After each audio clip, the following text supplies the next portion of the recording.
Ready for baseball at Miller Park. Scott Podsednik, the former Brewer, leads off.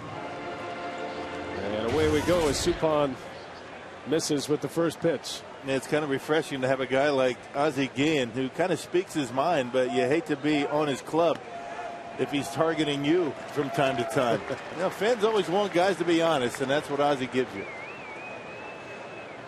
The White Sox are wondering if this season is going to be able to get turned around here, or if they're going to have to go with the youth and perhaps unload some of their high-priced sluggers that a lot of teams are interested in. There are plenty of scouts covering the White Sox these days.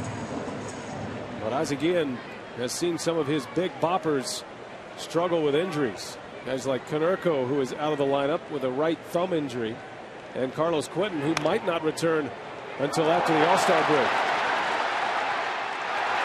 Podsednik beats one out, an infield hit. Once it got past Suppan, it was going to be a tough out, and Podsednik, who has blistering speed, beats it out, and the White Sox have a lead man aboard. A good start from Podsednik with the White Sox, hitting around 300 at on-base percentage near 360. Always a base stealer, a changeup off the end of the bat, and with the way Podsednik can get down the line, that's a base hit. A good effort by Billy Hall. Suppan tried to time his leap, just couldn't get it in there. And Billy almost made a nice play. Plenty of speed at the top of the lineup for Ozzie Guillen with Podsednik and Alexi Ramirez. And Podsednik is out at first. Suppan picks him off.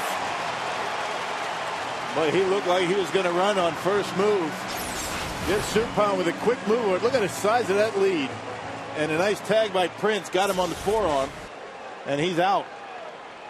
And Podsednik with 8 stolen bases. The guy at the plate right now, Alexi Ramirez, with 9. That's pretty much the sum total of their running. So Podsednik wiped off the bases. And one away for Alexi Ramirez, who takes strike one. Took over as the everyday shortstop on the south side this year.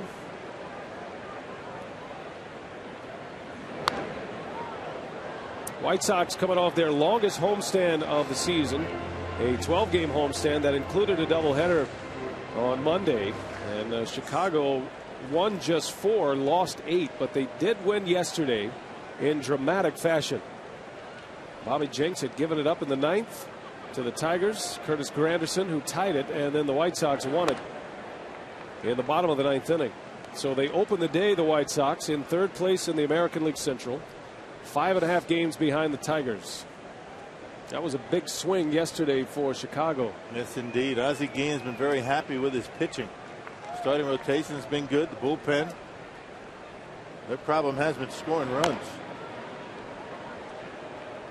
Tonight, Guillen will go with his young lefty, Clayton Richard, who will be starting on 3 days rest here tonight. First time in his career that he's done that.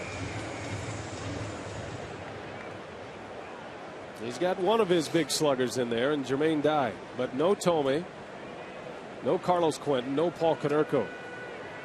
Tome's been nursing a little bit of a bad back, but he's healthy and ready to play in this game. It's just without the designated hitter in play, Thome has a tough time finding the field. He is a DH, but he will be used in a pinch hitting role in this series. Yeah, so keep that in mind as the game goes on.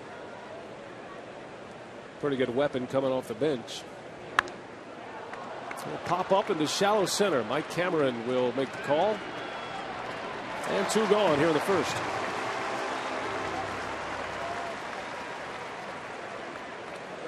There's Jim Thome, who cannot stand this time of year at this stage of his career. Interleague baseball in National League ballparks. He doesn't mind it as much when they're playing in Chicago, though. Just an extraordinary career for Thome. Yeah. Future Hall of Famer, 553 career home runs. Yep, started out as a third baseman, moved over to first base. Not a bad first baseman, but hasn't been over there in quite some time.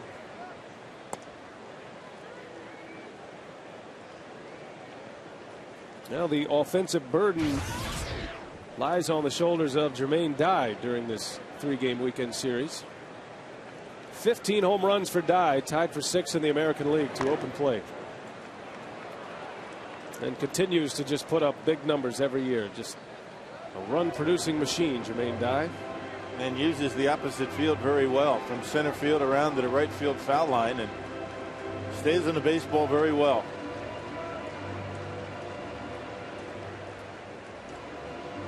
Well, Ozzie Guillen will take a look at him.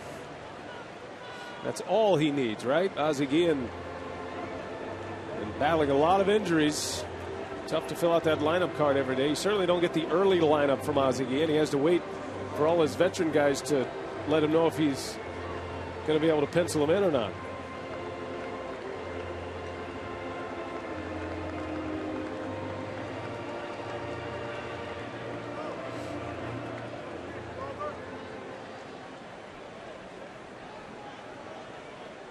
Dye with 34 homers last year, drove in 96. And Suppan gets it in there a little bit. 1-2 the count. Yeah, that's a good spot to pitch Jermaine Dye. Got to pound him inside. We already talked about how well he uses the opposite field. Brewers giving him an awful lot of room in right center. Gives you some kind of an indication of how they're going to pitch him. That one's bolted deep left field, but foul. Plenty on that one as Jermaine Dye shows off his big power, but it's a long, loud strike. That's that curveball that we talked about on this Piggly Wiggly scouting report. That pitch has been so good for Sue. That was a hanger. Lucky to have it back. 1-2 with 2 outs. Count evens at 2 balls, 2 strikes. Jermaine Dye now in his 5th year as a White Sox.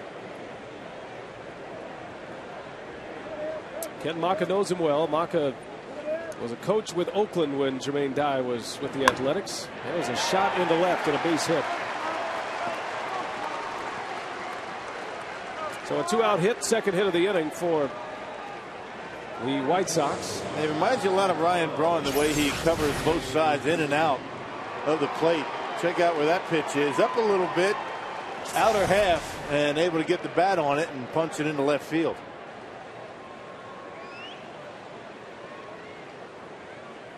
A.J. Pierzynski in the cleanup spot tonight for Chicago. Pierzynski with 6 homers this year, 13 driven in. Hitting for a good average, though, especially for catchers. Pushing 300, 291 as we open play today. First time all season Pierzynski has hit in the cleanup spot.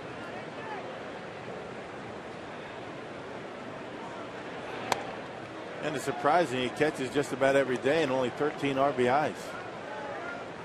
Particularly when he's got an average around 300. One of the issues that the White Sox have had is hitting with runners in scoring position. Hasn't been very good.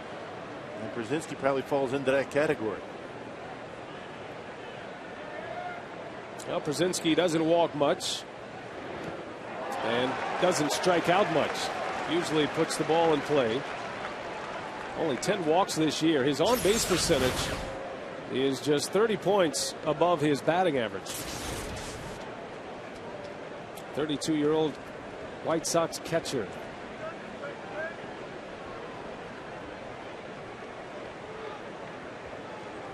A couple of salty old veterans behind the plate in this series with Kendall and Pierzynski.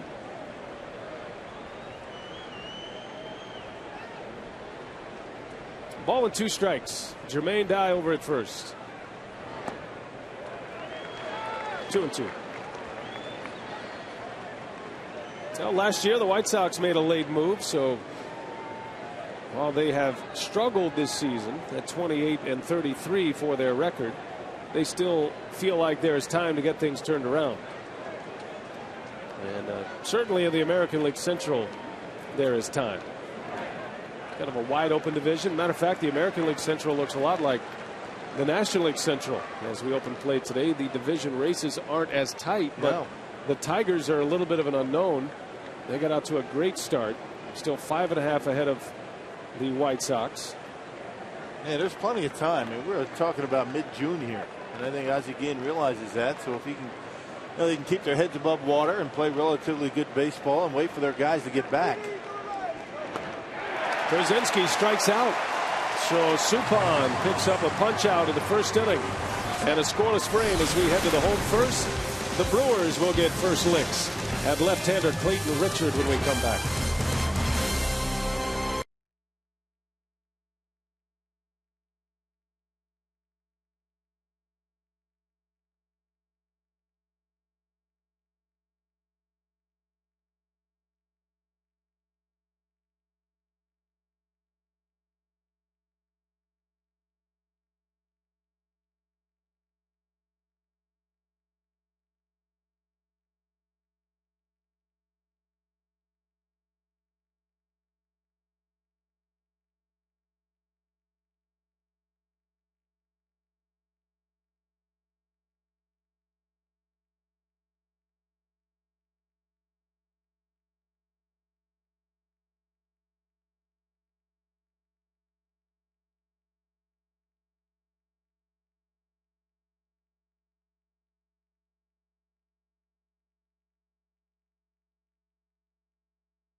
Here when we play the Cubs, there's a lot of fights in the third base stands there over the dugout, so you can we'll see how that goes today. So, all right. Well, Ken Macha knows this is a brewing rivalry. It's one of the reasons why, when you looked at the schedule for 2009 and you saw the White Sox, you knew it was going to be a tough ticket, and they are still filing in here at Miller Park, expecting a capacity crowd as we get set for the bottom of the first.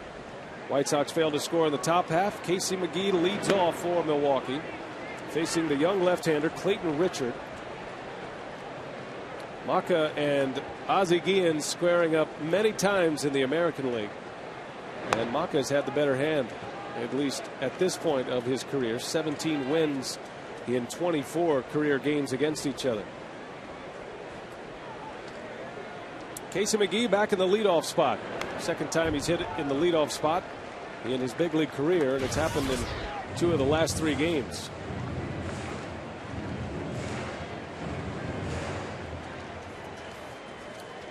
Brewers coming off a 3-game series with the Rockies. Colorado swept Milwaukee.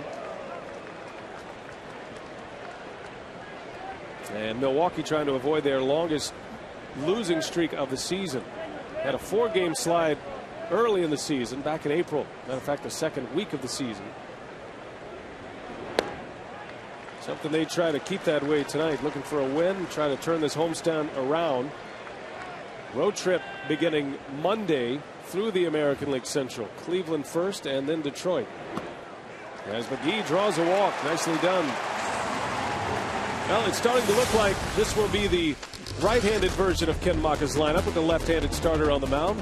Lineup brought to you by Subway. It's McGee, Hardy, and Braun at the top of the order. Braun's been hot lately. Fielder, Cameron, and Hart in the middle, with Bill Hall, Jason Kendall, and Jeff Suppan rounding it out.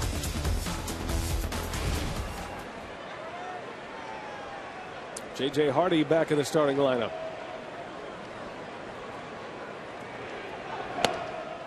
Macha had a bit of a makeshift lineup yesterday. No Hardy, no Hart, no Mike Cameron. Wanted to give him a day off, at least a day off at the ballpark where they could just sit back and watch the ball game. Hart and Cameron did make pinch hit appearances. Hardy did not. And the Brewers with a late comeback in the 9th inning. Ryan Braun 3-run home run. Actually, the Brewers had the tying run on base when the game ended. Ryan Braun with yet another 2-strike home run, a 3-run shot yesterday. Yeah, the Brewers were down to their last strike when Braun went deep. Showed some signs of life late. The Brew Crew, they pounded out 11 hits yesterday. Lost the game 5-4, but an offense that had been struggling leading up to yesterday's game. And you're kind of hoping things turn around for the Brew Crew here in the final 3 games of this homestand. They get those Rockies out of town. I mean, the hottest team in baseball right now. They're doing everything right. And as we talked about, the White Sox have been having their problems. Offensive problem, just like the Brewers. So I guess it's going to come down to who's going to get the bats going first. Hardy sends one deep left center field. Anderson at the wall, and he's got it. Long, loud out for J.J. Hardy. Kind of the way it's been going for J.J. My goodness. Looked like he might have got all that one. Stayed in the ballpark. Now the roof's open, and a lot of times the ball is going to carry a little bit better when the roof's open. Anderson goes back right in front of the wall and hauls it in. Another hang with him for J.J. Man, a deep fly ball out. And the first out of the inning for Clayton Richard as he faces Ryan Braun. .318 hitter coming in. Braun with 13 homers, 42 driven in. Hit his 13th home run in his final at bat here yesterday.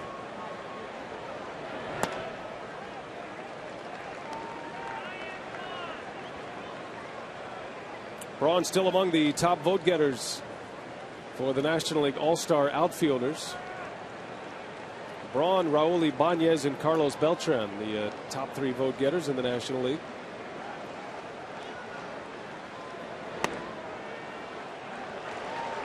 Oh, and 2 the count on Braun.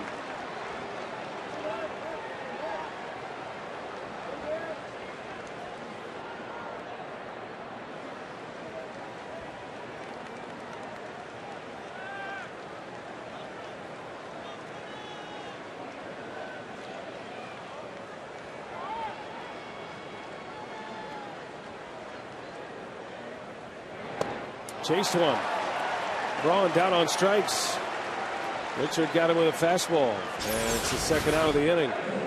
Well, fastball about 91 out of the zone. Ryan goes after. Let's check out the Piggly Wiggly scouting report. Talked about it already. 3 days rest for Richard. He only threw 4 2/3 innings, 100 pitches, so he's back at it. He's got a good slider and a plus fastball. Not much movement on the fastball. He's got problems with walks. He's walked 9 in his last 2 starts. Fielder a bouncer over to Josh Fields, and that's the inning. Promising start with a leadoff walk, but the Brewers come up empty, and we head to the second at Miller Park.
Sports Wisconsin is presented by Menards. Save big money at Menards. By Time Warner Cable, the power of you. And brought to you by AT&T, your world delivered. No score, interleague baseball in Milwaukee once again as we head to the second inning. Brewers haven't had much success in interleague play over the last few years, especially this year. They dropped all 3 games in Minneapolis against the Twins earlier this season. That interleague record is something the Brewers would like to turn around here tonight. See, the Twins beat the Cubs this afternoon. Kevin Sloy pitched well once again for Minnesota. Did you see Milton Bradley today? I did see that. Only first and third, one out, catches a fly ball. He holds on to it and fires it in the stands. Run scores. Man, alive. And you know what the rule is? As Anderson strikes out, one base from the mound, two from the field. That's so right. when you throw it into the stands, that's two bases for everyone. Well, Suppan continues to throw the baseball well. Slider off the plate. Anderson can't hold up. No relation to my partner. No relation. How many of them are there actually out there? I don't know. I don't have a good number, but there's one in the major leagues. There's a Brian Anderson who spells his name with a Y. In the Cardinal system, he's a AAA catcher, so it's not quite there yet. One of these days, we'll all get together. Yeah, have a snap reunion. a photo.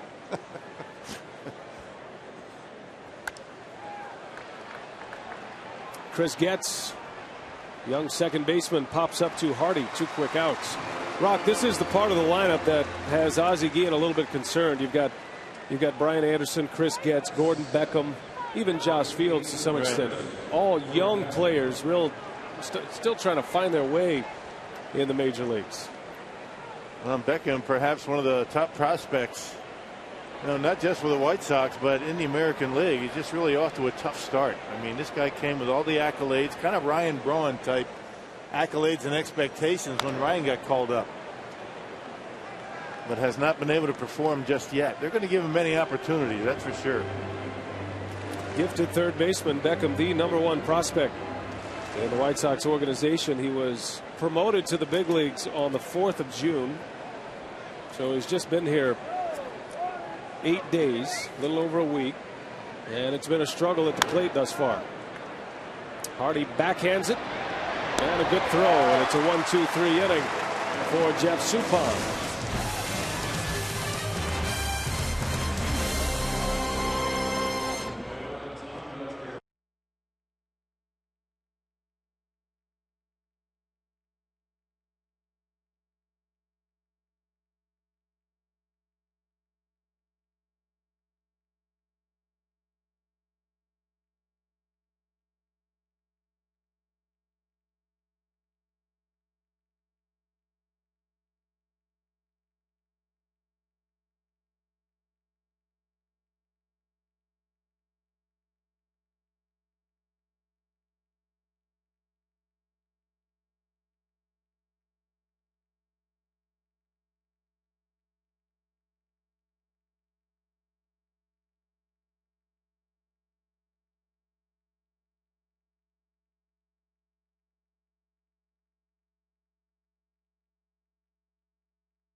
From Miller Park, where the White Sox and Brewers are scoreless in the bottom of the second inning. Due up this inning is Mike Cameron, Corey Hart, and Bill Hall. All three were not in the lineup yesterday, and Ken Macha said he wanted to make sure that these guys didn't look at this as a penalty, but instead just as a mental break, because he understands that he's going to need all three of these guys, including J.J. Hardy, who was also in that bunch that did not start in yesterday's game, the next 5 games, because they're going to face 3 lefties in the next 5 games. So it's key that these 4 get rolling, guys.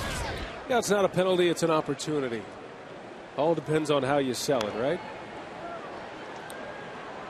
Well, it's a long season, and I think that the Brewers offense is going to be just fine. I mean, every team's going to go through stretches where you get some guys that aren't swinging the bats all that well. But the one thing you want to try to avoid, that you don't want every one of your guys having a tough time all at the same time. It's been the Ryan and Prince show pretty much so far on this homestand. Well, Mike Cameron Had a pinch hit appearance yesterday. Drew a key walk, as a matter of fact. A former Chicago White Sox, Mike Cameron. Matter of fact, he was involved in the deal with Paul Konerko. Cameron was a member of the Cincinnati Reds at the time, and then was traded. Was traded from the White Sox to the Reds, I should say. Konerko was a member of the Reds, and that was a big deal. Konerko is still putting up big numbers for the White Sox. Cameron enjoyed his time with Chicago, came up with the White Sox. They promoted him directly from Double-A, but said he was hurt a little bit by the trade. He actually found out watching television, playing winter ball. No one called him. Yeah. Always the last to know. And the numbers since that trade. Cameron going from the White Sox to the Reds. Both have had terrific careers. Konerko not able to play with a thumb injury tonight. I talked to Paul Konerko before the game. He said he received a cortisone shot yesterday. It's a shot that he receives in that thumb about, every 4 or 5 months during the season. Something he's battled the last few years. And as you know, Mr. Cortisone here to my right, it takes a couple of days to get any feeling back after that shot. It's ordinarily going to give you 3 days off after a cortisone shot. Konerko got his yesterday, so it may very well be tomorrow or Sunday before he's able to get back out there. U.S. Cellular text to vote question tonight. Most home runs this decade. Which team has hit the most home runs in the decade? Yankees, White Sox, Brewers, or Phillies? Those are your choices. W, X, Y, and Z. U.S. Cellular text question tonight. So Cameron aboard to start the second. Another leadoff walk issued by Clayton Richard. And the one thing I noticed watching that video of Cameron, hadn't aged a day, has he? That's it. He's an amazing He looks the specimen. same now as he did back then. 36 years of age. Looks like he's 25.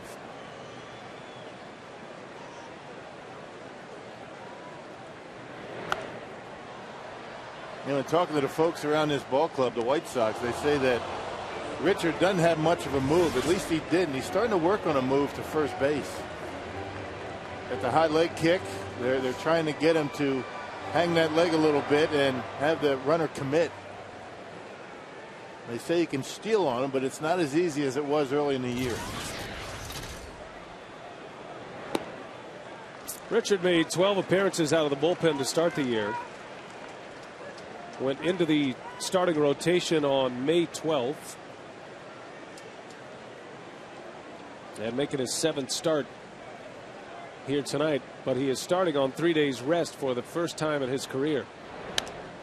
The bouncer out to Ramirez. Bobbled a bit. Cameron White's out. Gets. And Hart safe at first. Wow. Hard slide from Mike Cameron. Yeah, nice job by Cam. A little bit of a bobble by Ramirez, and that's all it took for Cameron to be able to knock Getz into left field, disrupting the throw to first. So no double play. Good speed at first base. There it was right there. That's all it took.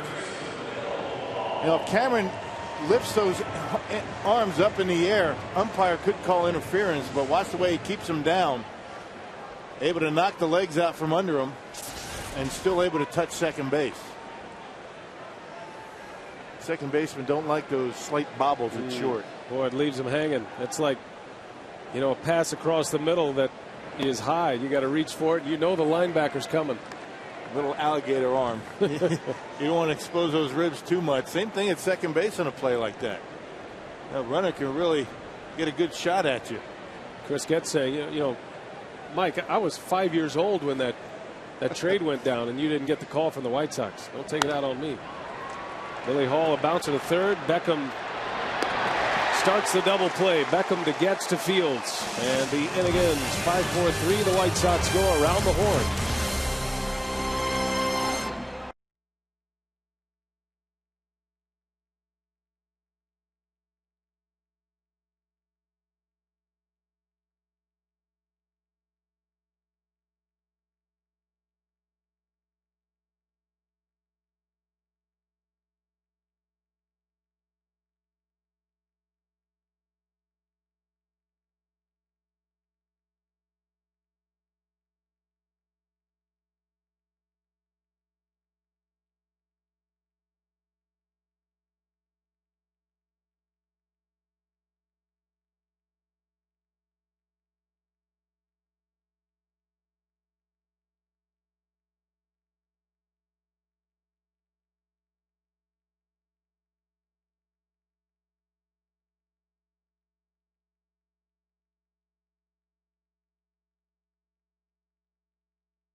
Fox Sports Wisconsin is presented by Blaze Farm and Fleet. You'll always find value at your local Farm and Fleet. By Piggly Wiggly, shop the pig and save. And by Ho Chunk Gaming Wisconsin. Big crowd tonight at Miller Park, a sellout here. Roof is open, having a good time. School is out for just about everybody now. A lot of Wisconsin kids finished their final day of school today. Some were last week, but summer is officially on, Rock. Yep. Suppan back on the mound to start his third inning of work. Josh Fields leads off. He'll be followed by the pitcher Clayton Richard, and then back to the top of the order. Now school's out, baseball's in full bloom, and now it's time for the weather to cooperate. Now the weather has not gotten the memo just yet. I would imagine before we are done here tonight that roof will be closed at some point. Some rain expected tonight. They're keeping a close eye on it, I'm sure. It has cooled off a little bit. Plenty of sunshine today in Milwaukee and through batting practice. But cloudy up above right now, which actually is an assist to the hitters at this point. Sometimes when the sun shines brightly, even when it sets for night games, makes it tough to see on the hitter.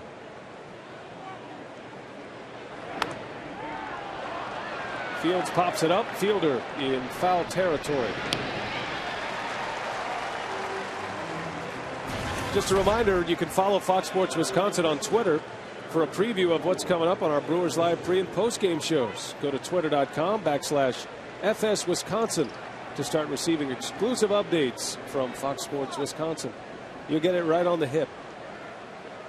And you can know exactly what our plan is. That way I would be able to know, right? You're always the last to know. Always right? the last to know.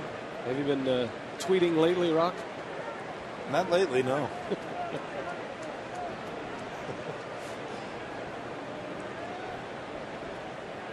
Clayton Richard making his first ever appearance at the plate. Pretty good hack. Swing hard in case you hit it.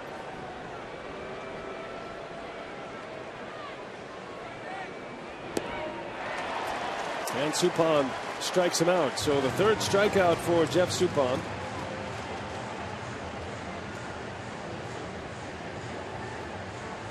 Hey, Richard, a very good athlete. He was a quarterback at the University of Michigan. Pretty well put together. Pretty good swing. Good changeup by Suppan. Suppan has now retired 6 in a row since Jermaine Dye singled. Back to the top of the order, Pasetnik. Pasetnik was part of that White Sox World Series team in '05. Traded the year before that from the Brewers to the White Sox, a deal that involved Carlos Lee. And now reunited on the south side. It's been a big surprise for the White Sox this year. Pasetnik has his batting average over 300. Already with 8 stolen bases. And he's driven in 11. But he had a tremendous rookie year for the Brewers. You know, back in those days, he used to saw the knob of his bat off. I mean, you can get him ordered without that knob.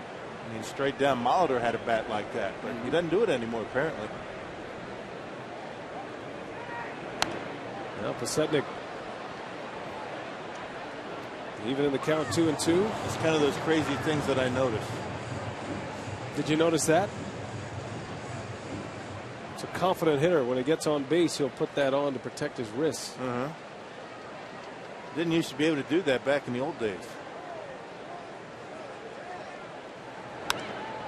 Little flare that's going to fall, and Pasetnik has his second hit. He had an infield hit in the first inning, was immediately picked off by Suppan. So a 2-out single, and the White Sox have a man on for Alexei Ramirez. That didn't used to be able to put your hat in your back pocket in case, you know, the pitch hit the hat, and that's a hit batter. He's able to keep that in his back pocket, though. The sliding cast. It's not even a glove. That is a cast. And most of the time, guys that like to slide head first will use that, so you don't bust a finger on a bag. That, in fact, maybe give a karate chop to the leg. That might hurt a little bit. Slide in there. Shortstop got the leg there. Just give it a whole whack. Bust through a couple of boards with that. Looks like something you'd use with a curling iron. Not that I would know that personally, but I do have a curling what? A 9-year-old daughter. Oh, I got it.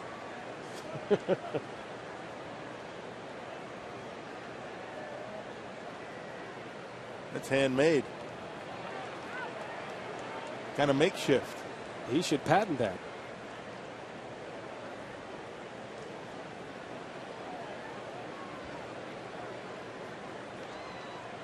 Pasetnik once stole 70 bases in a season as a member of the Brewers, as a matter of fact.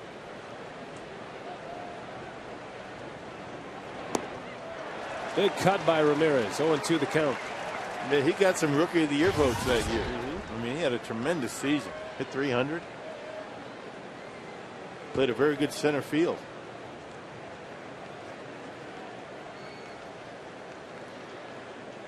And the brother-in-law of former Brewer Kevin Minch.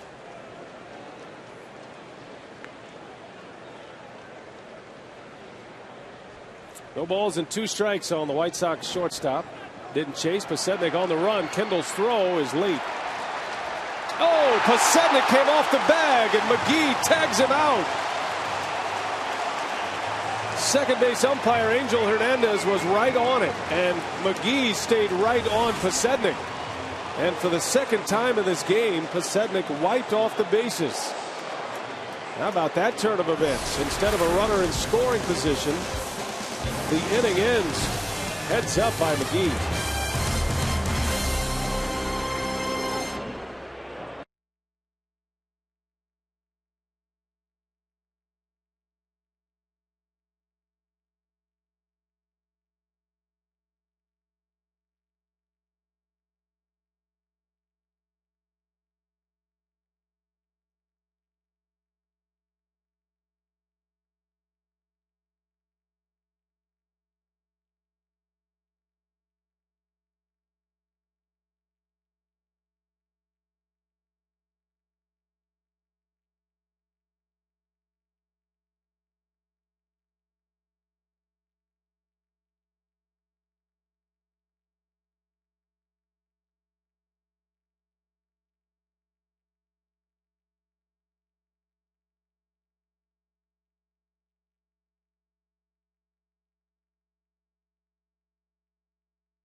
Kendall leads off this third inning for the Brewers. Kendall, Suppan, and McGee. As Richard evens a count, 1 ball and 1 strike. So Pasetnik out at second base. Officially it goes as a caught stealing. 2-4 on the putout. McGee left the glove on him as Pasetnik overslid the bag. It would have been a wild pitch had Pasetnik been safe. Bouncer back up the middle, a base hit. So Kendall continues to get his hits. He's had a good homestand. And the Brewers, for the 3rd straight inning, Rock, had a lead man on. Hey, Major League Baseball and People Magazine are recognizing individuals who have made a difference in their community. Go to peoplesallstars.com and vote for your favorite everyday All-Star who could represent your club and be honored at the 2009 All-Star Game in St. Louis. That's July 14th on Fox. So Suppan with a chance to bunt Kendall into scoring position. Oh, and Richard almost had him picked off. Kendall spun out trying to get back to first base. And he looks over at Ed Cedar and says, I thought you said this guy didn't have a good move. Man, he's been working on a move. We were talking about that earlier. That's a dandy, almost a balk move, and Jason able to get back. That is a fair ball. No, it's a foul ball. Tim McClellan calls it foul. Pierzynski can't believe it. Must have hit something. Either that or Pierzynski caught it behind home plate, one of the two. Well, obviously, Suppan heard McClellan. He stopped running. Actually caught it behind home plate. Yep, that's a foul ball. Right there. Pretty close, though. It's got to be in front of the point of home plate. If it's right on the plate, it's a fair ball. Yeah, now it's 0-2. Now, just to clarify that scoring, it would have been a stolen base because the ball was in the dirt. Pasednik took off, when the ball was in the dirt. So it would have been a wild pitch, no stolen base. But the fact that he overslid the bag, he was never had control of the bag, so it's going to be a caught stealing.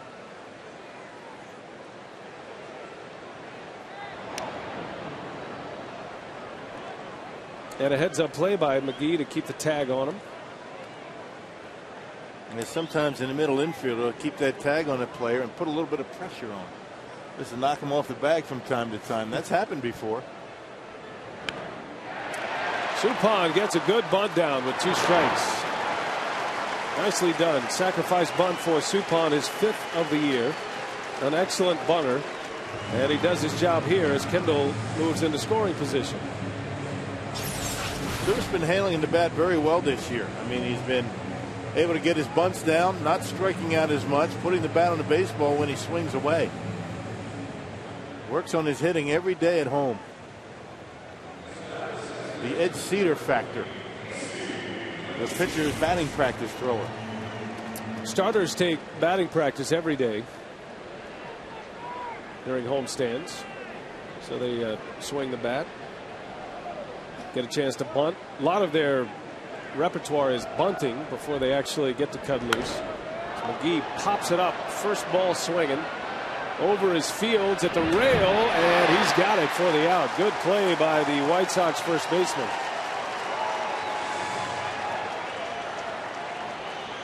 Unfamiliar territory here for the White Sox, and Fields made a nice catch. I knew exactly where he was. He took a couple of peeks, got to the railing and made the catch. No problem for Fields. Made it look easy. So 2 outs, and it's J.J. Hardy.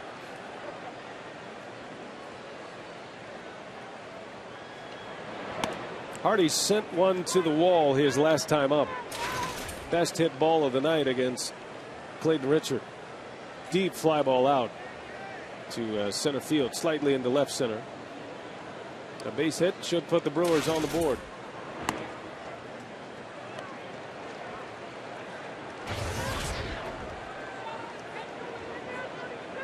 Hardy could use some luck. Try to get things turned around. He's hitless in the series. He is 0 for his last 18.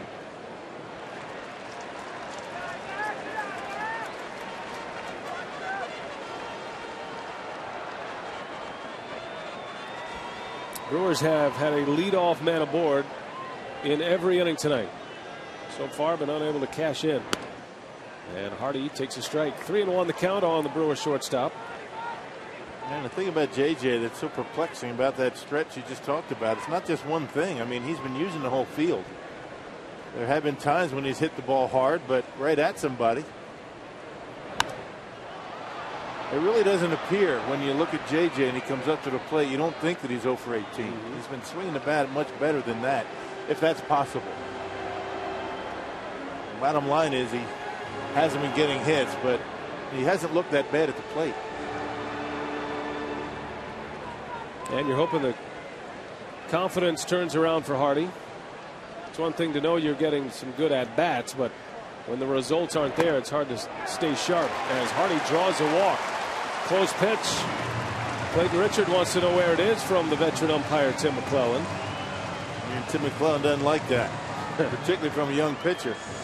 Third walk already by Richard here in the 3rd inning. He walked 9 his last 2 starts. So command an issue for this young left-hander. It's been mostly fastballs for Richards so far. First time through. Let's see what he does second time through. He's got a good slider. He's given up 3 walks and a hit. And here's Braun. 2 on, 2 out.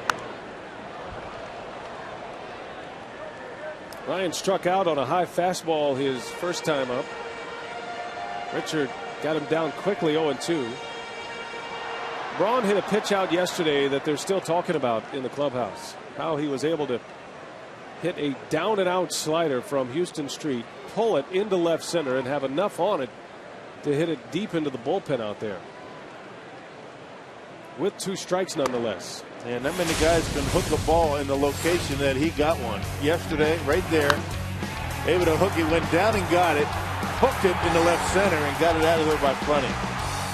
A result of good timing and a big bat.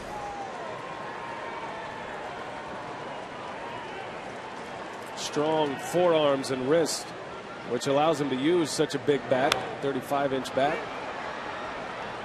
A heavy bat as well, and when he hits him, it has a different kind of sound. You know when Braun and Prince Fielder are taking batting practice. Yeah, they're scrambling for baseballs. That's one way you know. That's right. They're on the seats.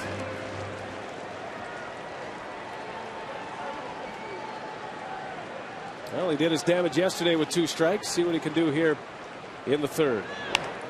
Fights one off foul. Braun continues to get inside corner fastballs, and those opposing pitchers who can command those inside corner fastballs have had a lot of success against Braun. And they'll have success against everybody, not just Ryan Braun. 2 on, 2 out, and a 1-2 count. Another fastball.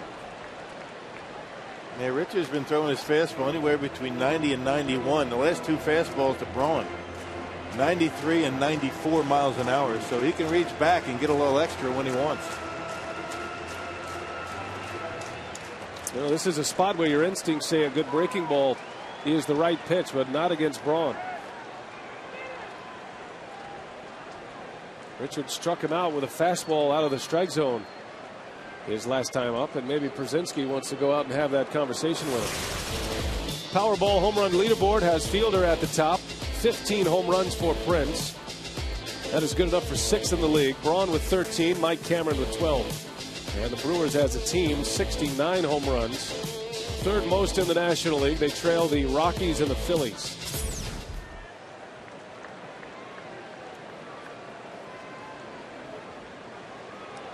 Two on, 2 out. Biggest opportunity to score runs so far for the Brew Crew. 2-2. Well, one of the possible topics of conversation for Przinsky out there is, I guess the rule of thumb is if you have a hitter up there that is behind your fastball, you don't want to do him any favors by throwing him something off speed. Now, if you're out in front and pulling the fastball, that's when you might want to pull the string. But they went with a slider out of the strike zone. That was a good pitch. Pulled the string on him that time. Tough play here and no play. Richard unable to get a throw off. Braun has great speed and he beats it out for an infield hit. Now, did you see how quick he got to the third baseline to field that baseball? I think he got there too quick. I think it might have gone foul if he let it go. We talked about how good an athlete this kid is. He got there extremely fast. Watch him bounce off the mound, get out there. That ball might have gone foul if he let it go. Yeah, it had a lot of spin on it. Maybe Przinsky was barking out orders to that fact because immediately after he picked it up, Richard looked at his catcher as if to say, my bad. Well, now the bases are loaded, and here's Fielder. Still looking for his first career grand slam.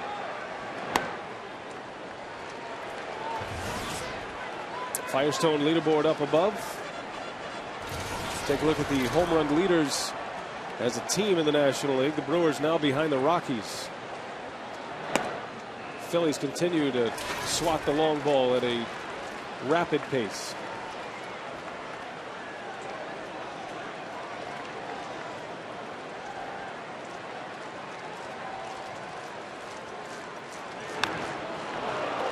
ball and 2 strikes. Fielder, the only lefty in the starting lineup against Richard. He's got good numbers with bases loaded, Rock, but still a goose egg in the Grand Slam category.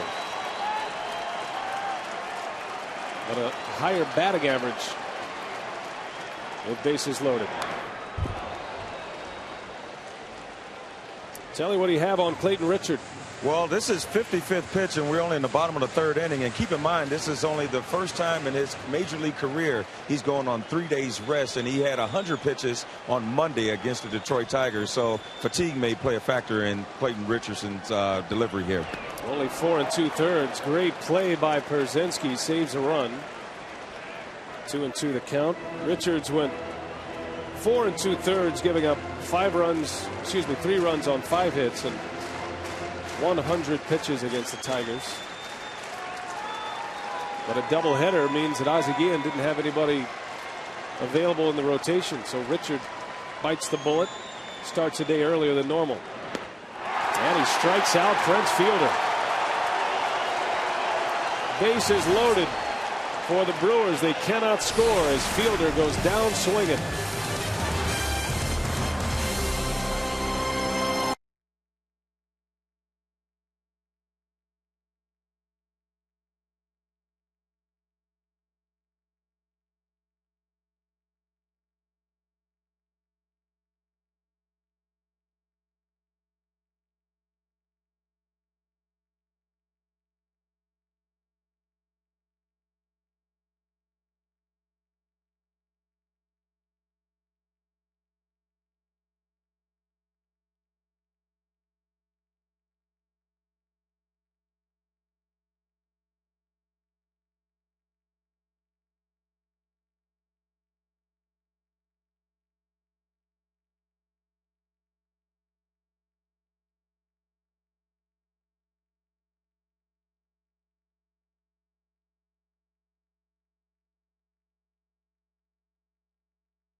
Are scoreless here in the top of the 4th. Time now for our Brewers crew in the community. This week, Jeff Suppan taped a PSA about the benefits of recycling. Jeff was joined by another camera-friendly personality as the shoot took place right here in the Miller Park parking lot. And as you can see, Jeff took an interest in the process of that shoot as much as the cause itself. And BA, it is pretty interesting how Soup is very interested in the camera work that goes behind what we do.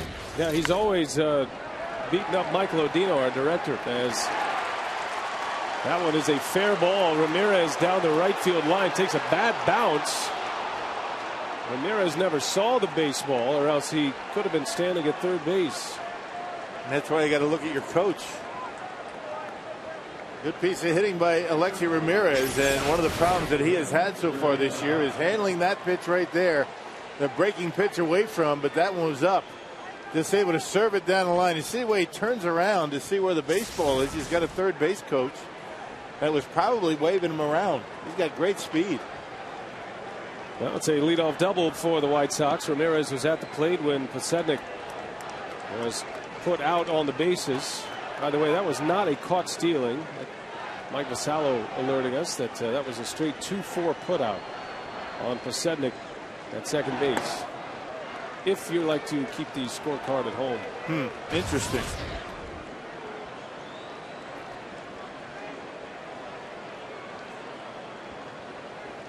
Chicago with 4 hits now.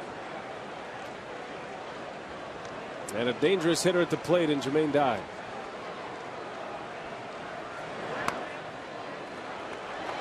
0-2 the count.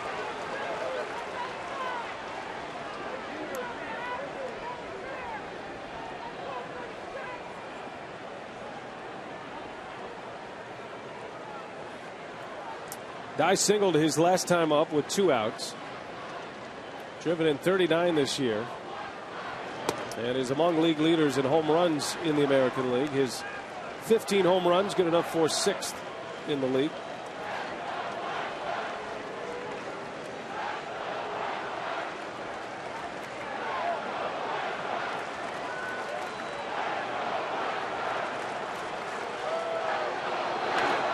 Jammed him. Billy Hall's got it, got plenty of time here, and fires a strike over to Prince. 1 away here in the 4th.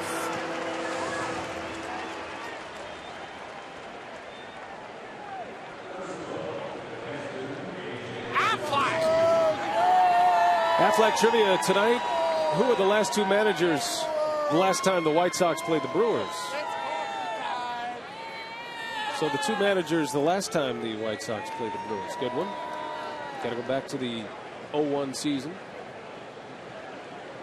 Ozzie Guillen wasn't a manager. He was a player when it started a pretty good scrum between managers. Yeah. Terry Bevington and Phil Garner. In the air, deep right center field. Pierzynski off the wall. Casilla around third. He'll score. And the White Sox have first blood here. A.J. Pierzynski with an RBI double.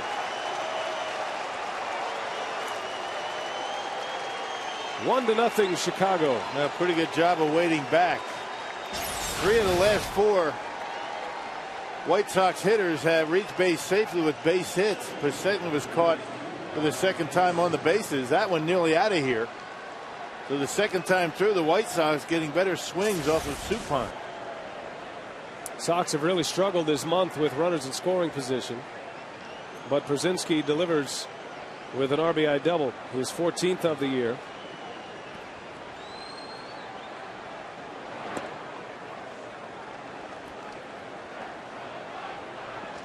I remember that that fight that you were talking about between Phil Garner and Doug Manzolino, the White Sox third base coach, who ultimately would be Phil Garner's third base coach with the Brewers. That's right.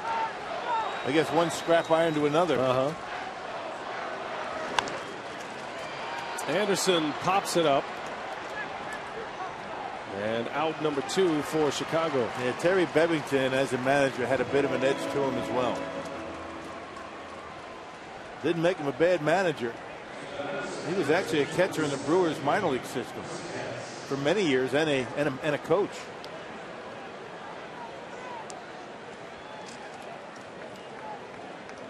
That was back in the American League days, before the Brewers made the switch to the National League.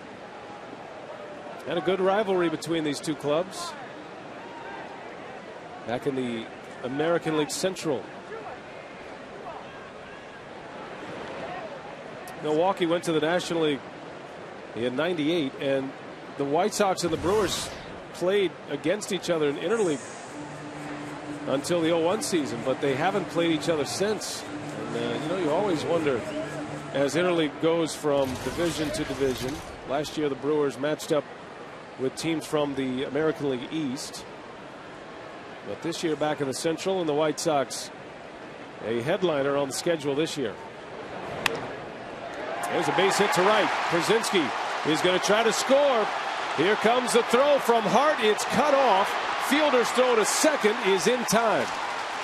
The run scores, but the inning ends at second base. Getz with an RBI single, and it's 2-0 White Sox as we head to the home 4th.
home half, and we're pleased to be joined now by Brewer bench coach Willie Randolph. And Willie, what have you seen from Clayton Richard the first time many of these guys have ever seen him? Well, you know, he's a little bit funky, if you know what I mean. He's got delivery which is a little unorthodox, and he's kind of slinging the ball from a different angle. I think that the guys are just trying to get a beat on him, but he's a little bit in and out, and a lot of lefties a little bit funky when you come see for the first time. But we got to get a beat on him and start scoring some runs. Yeah, Willie, the guys have had a tough time on this homestand. What do you as coaches tell these guys, or what do you do to try and snap them out of it? Well, you know, we continue to work hard, but more than anything, just keep the spirits up, you know, keep them positive. You know, when you're not swinging the bats well, it looks like everyone's not doing the job, and it gets a little bit down. But, you know, we're still in first place, and we got to think about the positive stuff that we're doing. And but when you're not hitting real well, it tends to kind of bring everything down a little bit. But we'll get things going again. Willie, we appreciate your time tonight. Okay, guys. All right. Willie Randolph, Brewers bench coach, offering his insights from the dugout tonight. Mike Cameron leads off for the Brewers. He'll be followed by Hart, then Hall. And like the Brewers had with Tommy Hanson in Atlanta, with a guy you have never seen before, it takes some getting used to. And as Willie talked about, the release point, the arm slot of a pitcher you haven't seen. So no memories to draw on. Foul territory. Fields makes another play at the rail, and Cameron is put out. Hey fans, tomorrow the first 10,000 fans 18 and older get a Kalahari Resort VIP savings card and a Bernie Brewer title towel. That's Kalahari Resort, the official water park of the Milwaukee Brewers.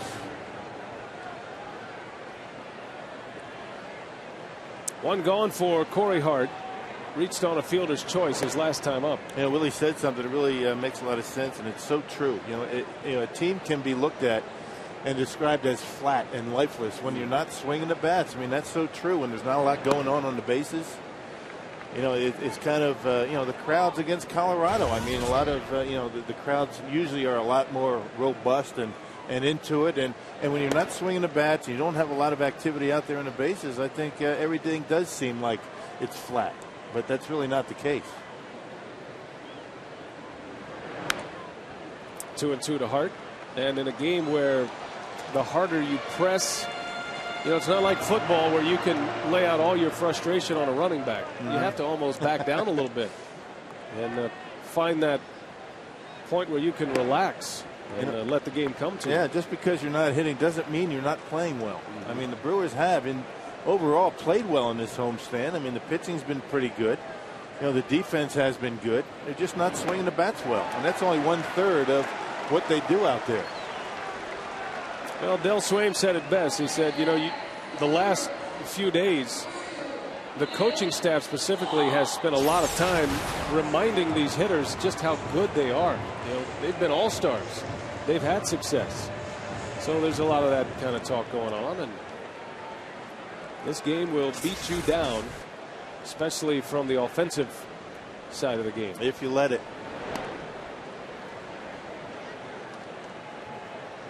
2-0 White Sox. They scored twice in the top of this inning. And Richard with 2 quick outs here in the home fourth.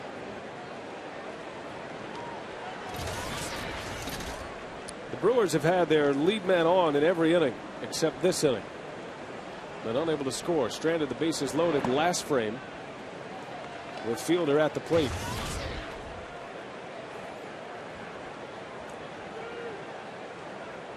Hall gets the call again at third base tonight with the left-hander on the mound. The White Sox will have Mark Buehrle pitching on Sunday. 2 lefties sandwiching this 3-game series, so Hall likely to get the start on Sunday as well.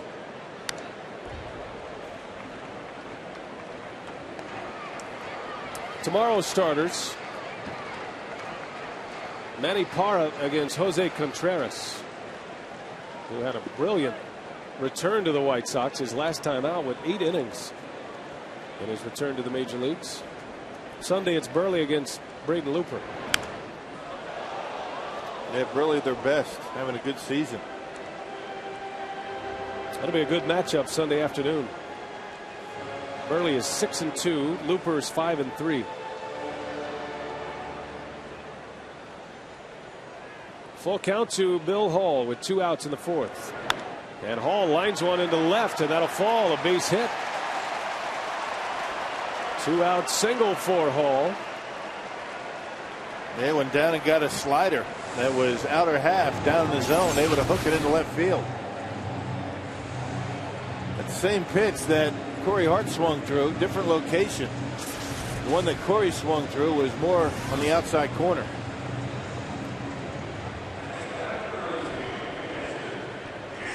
So the Brewers continue their trend with at least one man on in every inning tonight. Now we'll see if they can cash it in. Jason Kendall, who singled his last time up to lead off the 3rd inning.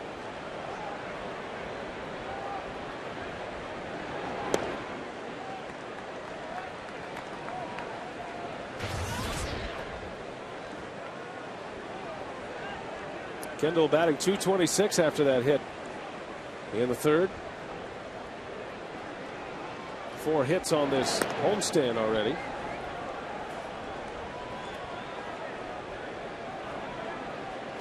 Kendall's been chipping away at that batting average.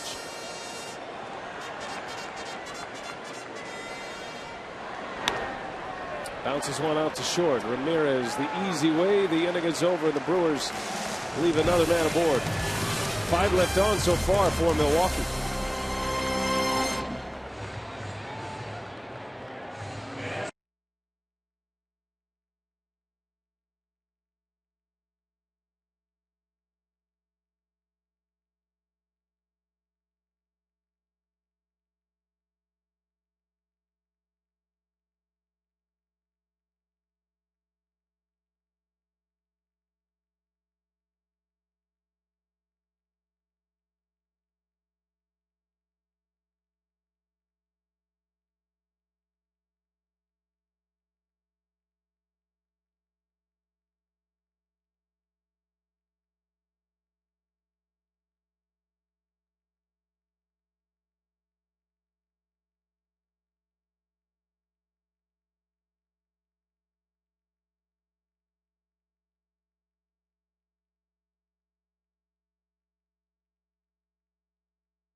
Head to the top of the 5th now. And our Aflac trivia tonight. The 2 managers the last time the White Sox played the Brewers. Back in 2001. And it was Davey Lopes and Jerry Manuel for the White Sox. Manuel now the manager of the New York Mets. Davey Lopes is on Charlie Manuel's staff in Philadelphia. Their first base coach. Now it's Maka and Guillen, 2 guys who have matched up plenty in the American League when Maka was the skipper in Oakland. Suppan back on the mound. Hardy, long throw in time, and Beckham is retired. Couple of ground outs on Beckham's line. And 1 away on 1 pitch here in the 5th inning. Saw the news today. Jake Peavy is going to be placed on the disabled list, Rock. An ankle injury. He goes on the 15-day DL. So the San Diego Padres, who were hanging in there in that West Division of the National League at 28-31, going to be without their ace. And was certainly put on hold any talks about a trade. Of course, it's not an arm injury. And the White Sox thought they had him. But Jake Peavy said, nothing doing. I don't want to go to Chicago. I don't want to play for Ozzie Guillen. Kind of a bold statement. Everything was done. White Sox made the trade with the Padres. A bunch of prospects were going to be sent to San Diego, but Jake Peavy with a no trade clause, and he put it into play.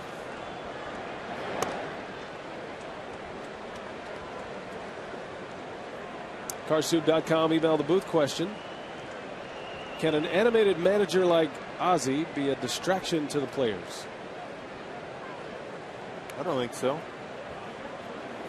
It depends on what you mean by animated.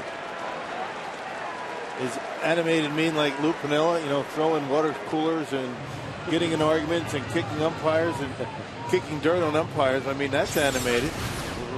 Whereas Ozzie Guillen's one of those guys just speaks his mind. Sometimes that gets him into trouble.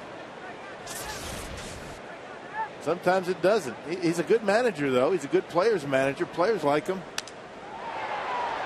Little flare into center field. Mike Cameron dives, can't get it. It gets by him. Clayton Richard rolls into second with a double, his first career major league hit.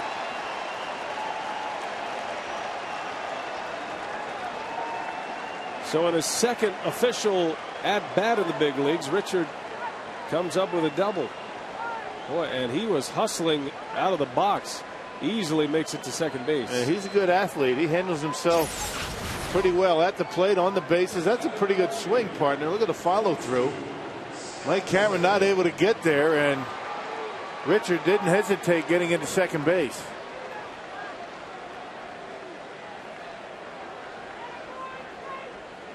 Well, one thing that has drawn the ire of Ken Maka is the number of hits by opposing pitchers. It's a 2-out double for Richard. I guess the straw that broke the camel's back was in Florida when Josh Johnson hit a 3-run home run and won the ball game. A 4-3 Brewers loss in Miami. Well, obviously Richard has good speed. We saw him leg it out to second, so a base hit, and the White Sox are likely to add one to their lead. Man, it's not as though Richard hit that ball all that well. He just dumped it into center field. But still, it allows the White Sox to get the top of their order up there with a man in scoring position. And Pasednik has 2 hits against Suppan tonight. Pasednik had the game winner yesterday. Bases loaded single that won it for the White Sox. They beat the Tigers yesterday afternoon after enduring a 3-hour rain delay on the south side.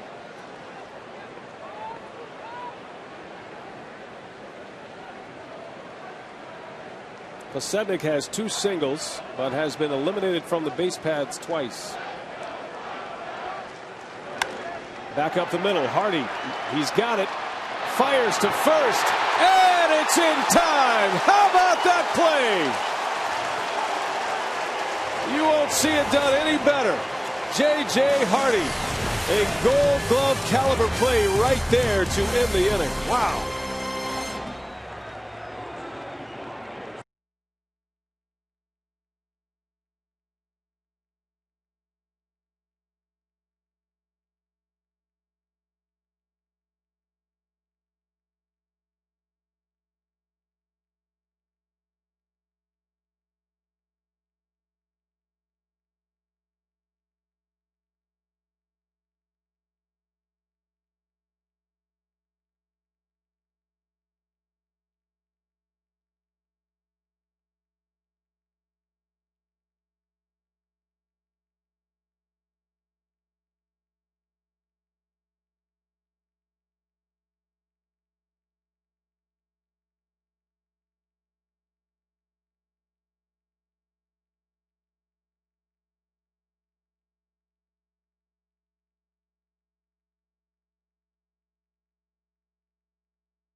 With the AT&T Rapid Rewind.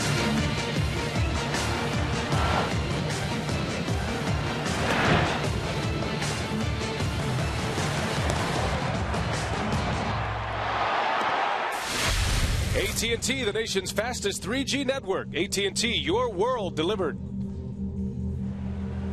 You know, some guys are going to take their offense out there on the field, but J.J. Hardy making a tremendous play up the middle on a guy that runs as well as anybody in the National League, Scotty Podsednik, able to get him. What a strong throw. Off balance. He had to throw it. Really didn't know where he was. And right on the money to Prince Fielder. What a play. Play of the year from the shortstop position for the Brewers this year. That was something special from Hardy. And you think about the risk reward on making a throw like that. If it gets by Fielder, if the throw is not true, a run's going to score, and the White Sox take a 3-0 lead, and then Podsednik is in the scoring position. Yeah, such presence, always knowing exactly where he is and where first base is when, you know, he's spinning around like that. That's an incredible play. He had to throw that blind. He was getting in position to throw before he really had his eyes on first base. Now Suppan hanging tough. Leadoff batter here in the 5th inning. The Brewers are down to the White Sox 2-0. Both runs for Chicago came in the 4th. 2 runs on 3 hits. Suppan dialing up that pitch count for Clayton Richard. It is now at 84. Brewers have had some men on in this game, but have been unable to cash in. Richard still without a 3-up 3-down inning. Faced only 3 batters in the 2nd when he got hauled to ground into a double play to win the inning. But the Brewers have left 5 men on.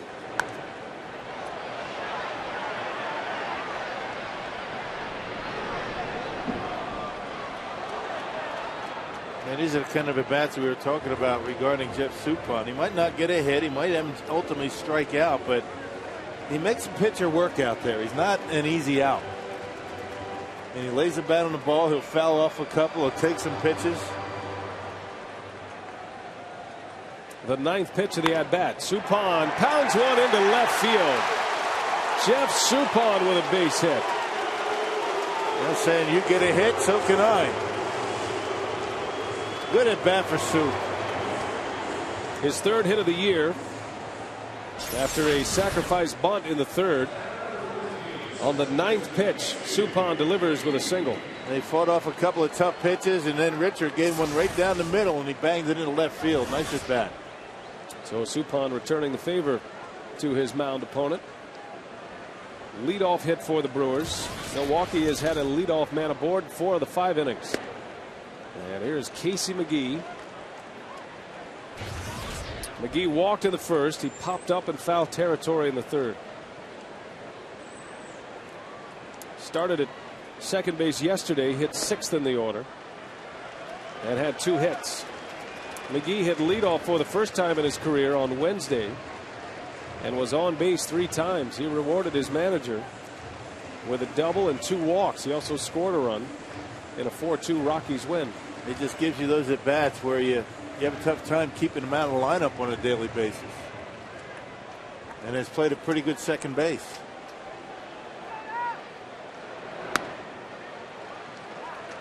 McGee makes his 13th start here tonight. His 11th start at second base. He has played a couple of games at third, which is his natural position. That one's lined into center field, and Anderson makes the catch.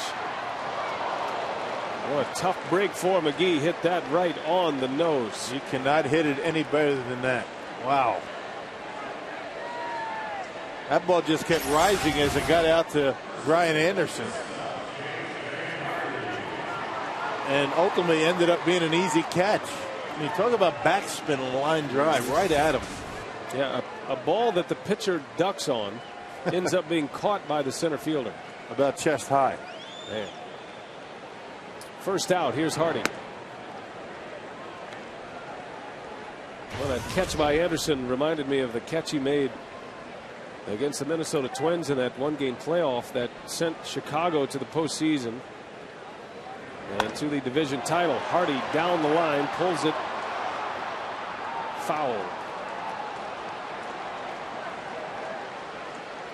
A.J. Pierzynski wearing out the grass between home plate and the pitcher's mound.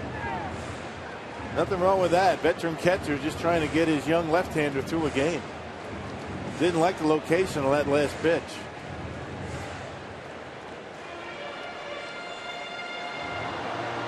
Well, Hardy down in the count. No balls, 2 strikes. The 25-year-old left-hander Clayton Richard spinning a shutout thus far against the Brewers. He's from the Midwest. He's from Lafayette, Indiana. Rock mentioned he played his college ball at Michigan, a 2-sport athlete at Michigan.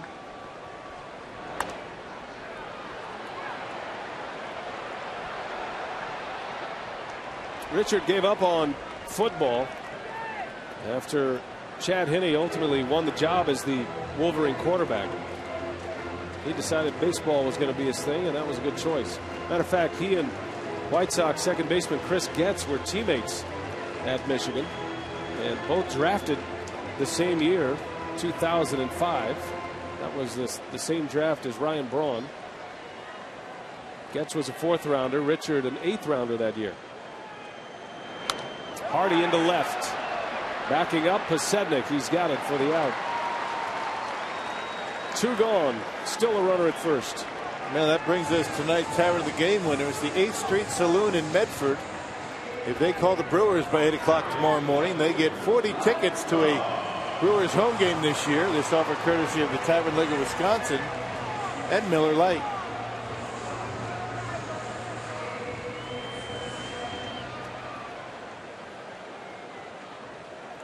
Ryan Braun with 2 outs and a runner at first. Jeff Suppan led this inning off with a single, and he is still standing there. Braun could tie it with 1 swing of the bat. Richard has pitched him effectively in this game. He struck out Braun in the first inning on a high fastball. Braun did single off Richard last time up, but it was a swinging bunt right off the end of the bat. With Braun, it really doesn't matter what he did before. He's one of those guys that has very short memory. He doesn't let a bad at bat bother him.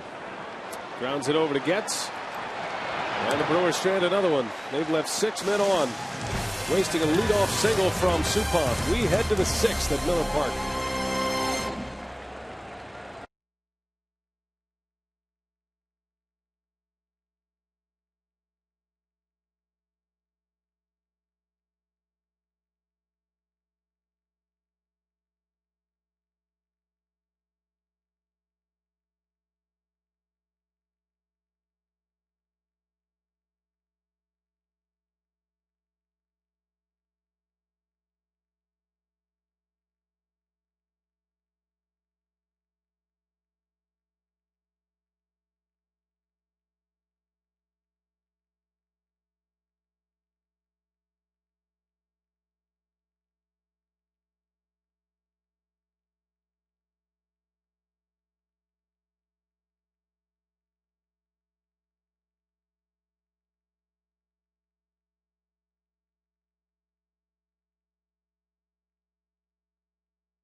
Sports Wisconsin is presented by the Wisconsin Lottery and its family of instant scratch games. Odds are you'll like them. By Airtran. Go, there's nothing stopping you. And by Aflac. We've got you under our wing. It's a tight one here at Miller Park. The roof is open. A beautiful night for baseball in America's heartland. Jeff Suppan starts his 6th inning of work. He has surrendered 2 runs in this game. Both of those runs came in the 4th. And while he's had some base runners behind him, Suppan giving his ball club a chance to come back. The story for the Brewers is their offense once again. Milwaukee being shut out on 4 hits by the young Clayton Richard. Alexei Ramirez leads off. He'll be followed by Dye, then Pierzynski. And a key inning for Jeff Suppan. 3rd time through the middle of this White Sox order. Chicago has had 3 base runners eliminated on the base paths here tonight. Yeah, 2nd time through the order, the White Sox able to get 5 base hits. So they made some nice adjustments after only 2 base hits, and one of those an infield hit 1st time through. Hardy challenged again and bobbles this one. Knew he had to hurry with Ramirez running, and after a brilliant play to end the last inning, JJ boots one for an error. He's 6. Well, you just never know, do you? I mean, you make the play of the year up the middle, and that one rolls right up the glove, and that's what speed will do to you. Put the pressure on the defense. JJ knew he had to be quick and just couldn't catch it. Here's Jermaine Dye now. Dye with a hit in the 1st, a single to left, and he grounded out in the 4th inning.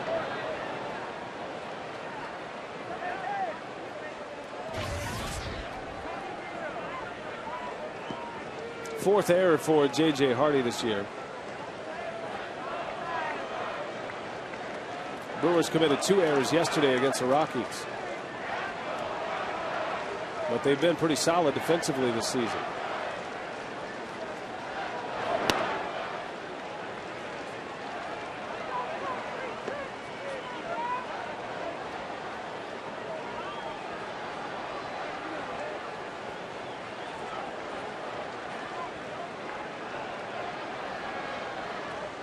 Suppan could use a ground ball here with a dangerous Dye at the plate.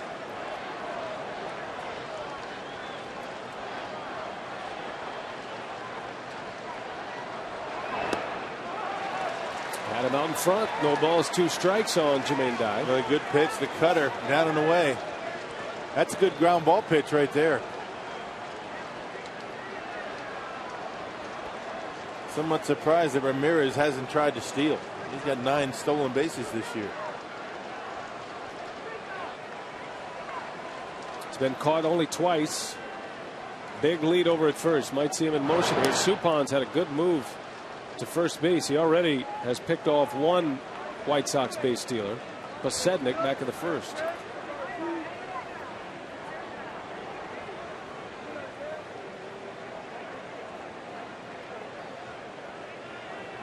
Back with a slider. And Suppan backs off.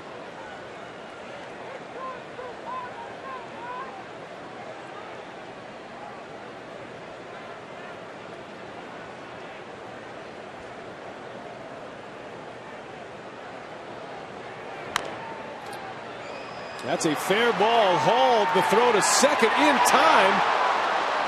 And McGee throws it away. Close play at second base. Boy, what a play at second. I thought he was safe. Tremendous play by Billy Hall to get the out. A risky play, but the Brewers get a lead out at second. First out of the inning. Well, the athletic play just barely fair. And it looked as though at normal speed he was safe. But you could see just barely wasn't able to get that leg down. That lead leg was up in the air when Casey McGee had the ball in his glove. And Jermaine Dye somehow able to beat it at first base. That's a heck of a play by Billy Hall. My goodness. Incredible athleticism. Catching the ball, the big hopper, and getting rid of it quickly. All in one motion to get the lead out. And a perfect throw to second base. I mean, the accuracy and what he had on that baseball was the amazing thing on that. A lot of guys that make that leap and throw it, but not many are going to get that much on it and put it right on the bag. He and J.J. Hardy, two spectacular plays tonight. Brzezinski, base hit. His second hit against Suppan. And it's first and second with just one out. And a speedy runner and Brian Anderson coming up. Hey, fans, on Friday, June 26th against the Giants, the first 10,000 kids 12 and under get a set of G-Force trading cards. Every card features a character from Walt Disney Pictures' G-Force in theaters nationwide July 24th and in Disney Digital 3D where available. Now you got some people's attention out there. Some of the young ones watching. Yeah? You're big into the G-Force, are you? I have no idea what it is. It's a cool animated movie. It's Is kind of it? like Ozzie Guillen. It's animated. Okay, yeah. He doesn't yell at anybody, though, does he? They don't yell at anybody, do they? Yeah, you know, it's all part of the theatrics of it. I haven't really been into the Disney movies in a while. Well, you know, I'll have my daughter out. She'll fill you in. Yeah. Sunday? Sunday. There was a day I was very well versed in the Disney characters, but kids are all in college. I'd be very concerned if they were still into it. Now you're on your second wave around one of these days down the road. Yeah, maybe. With grandkids. A while down the road. Grandpa Schroeder. Anderson at the plate with two on. And Suppan pours one in there. 0-2 the count on the White Sox center fielder.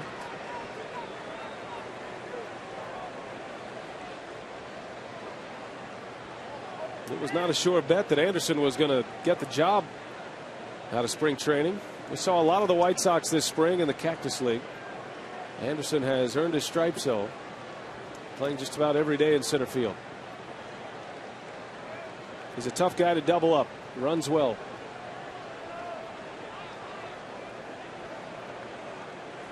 The Brewers will have Fielder, Cameron, and Hart due up in the sixth.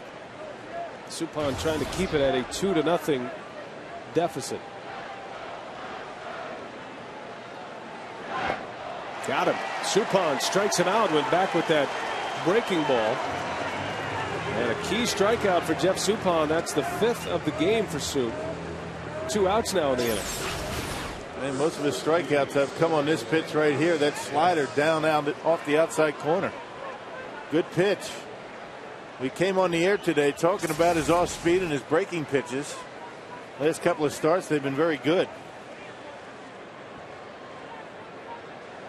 5 strikeouts, just one shy of his season high. Struck out 6 against the Astros back in April. Had 5 strikeouts against the Marlins a couple of starts ago. So 2 outs. Chris Getz, the young White Sox second baseman at the plate. And that one's drilled to right. That's trouble. Hart on the run. He lays out. Oh, and he caught it. Corey Hart makes a great catch. Saves a couple of runs. The Brewers throwing some leather around tonight. What a play by Corey Hart.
couple of runs to end the 6th inning.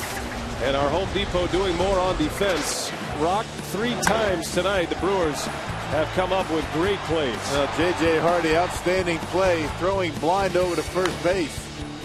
Then Billy Hall, a little bit of a hop and a throw over to second base, almost turned a double play. And this ball right here may have saved the game for the Brewers.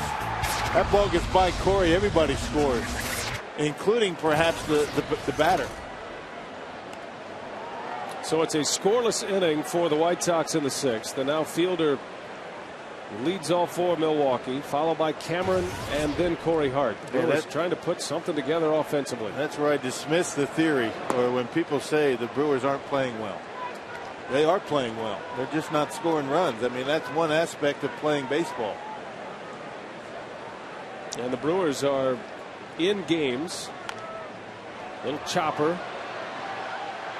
Richard, throws it away. An error by the White Sox pitcher. So Clayton Richard, who had an out right in front of him, allows Fielder to reach on an E1. Well, it doesn't get any easier than that. I mean, how he threw that one away is beyond me, but still, the Brewers with another leadoff base runner. Every inning but one. Now time to cash in, boys. Ozzie Guillen seen enough. He is going to make the change here. Pitch count is at 102. Ozzie was pointing to the wrong bullpen, but he'll get it straightened out before the weekend is over. So Ozzie goes to the bullpen. Richard is out. We'll set up the new hurler when we come back.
Toyota game summary. Game 1, Brewers White Sox. Interleague baseball returns to Miller Park.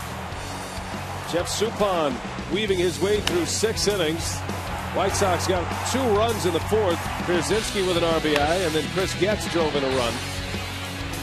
2-0 after 4 for Chicago. The Brewers have made some pretty nice defensive plays in this game. Fielder struck out with the bases loaded. That was the best opportunity the Brewers had to score in this game. And it is 2-0 Chicago as we head to the bottom of the 6th. A man is on. Fielder reaches on an error, and the new pitcher is Octavio Dotel for Ozzie Guillen. Yeah, outstanding work by Dotel, former closer in the big leagues. 27th appearance. He's very effective against right-handed batters. They're hitting only .206 this year, and nothing but right-handers as we get to the bottom half of the Brewers batting order. Let's see if Ken Maka might make some adjustments to his order as they come up. Richard goes 5+, starting on 3 days rest. Pitched well and will not allow an earned run in this game regardless of what happens here. In line for his 3rd win. Mike Cameron would like to turn all that around right here. Brewers are 1 swing away from tying it up. Cameron, the former White Sox, batting for the 3rd time. Dotel basically 2 pitches, a fastball and a very good slider. Used to throw in the upper 90s with that devastating slider. Doesn't throw as hard anymore, but still has that good breaking pitch.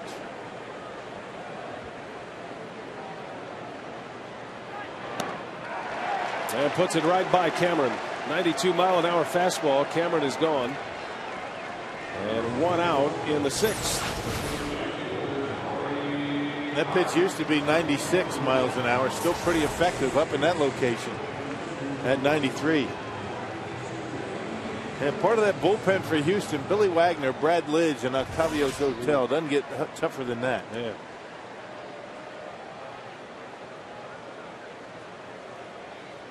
Rivaled that of the Nasty Boys in Cincinnati. Yeah. They had Myers and Dibble and Norm Charlton.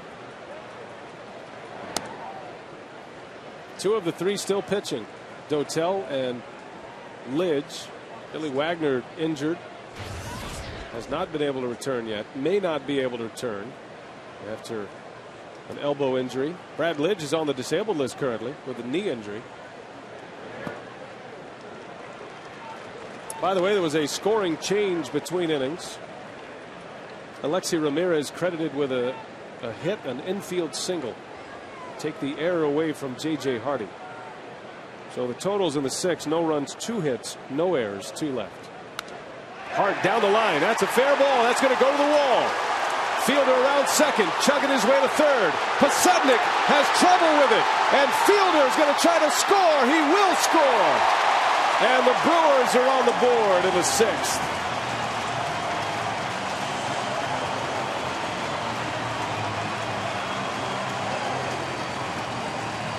Well, unfamiliar territory for Pasudnik in left field. He was a center fielder for the Brewers. Had some problems down there. That concrete slab in the bottom of that base. That padding allows Prince Fielder to come around and score from first base. So skunk out of the box for the Brewers. Corey Hart with an RBI double. Fielder scores from first. 12th double of the year for Hart. And he represents the tying run. Still just 1 out. And here's Bill Hall. He can close the book on starter Clayton Richard. 5+ tonight. Gives up 4 hits, 1 run unearned. Walks 3, strikes out 3. Jimmy Gobble, the lefty, loosening for what the Brewers might have to offer off the bench.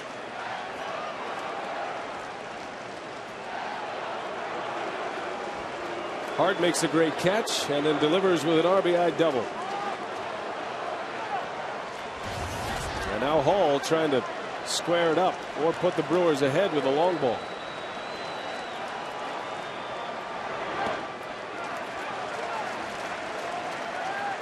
Billy singled his last time up against the left-hander Richard. 1 for 2 tonight.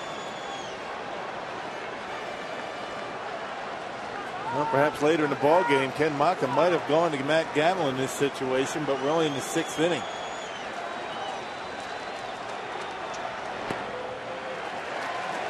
Kendall is on deck, and then the pitcher spot after that. You got 4 left-handers on the bench for the Brewers and Mike Rivera. One thing to keep in mind, the White Sox have 3 left-handers in their bullpen. 2 balls and a strike. And that one is in there. 2-2 the count on Hall. Well, you get your left-handers in the lineup now. You're playing right into Ozzie Guillen's hands late in the game. Save your bullets for later.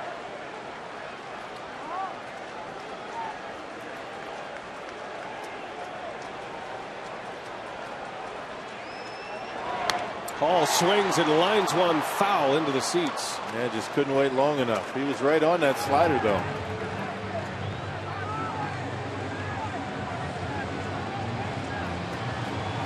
Octavio Dotel struck out Cameron the first batter he faced. Then Corey Hart doubled down the line to score Prince. And the Brewers trying to finally get something going against Chicago. The run is in, just 1 away. And the 2-2. Hall strikes out. Tough pitch to lay off of, that high fastball. It looks good, but it's tough to get to. Cameron swung through it, and now Bill Hall up around the letters. Even at 93, 94 miles an hour, tough pitch to handle. It's been a good bullpen this year in Chicago. They are 4th best in the league in earned run average, bullpen earned run average.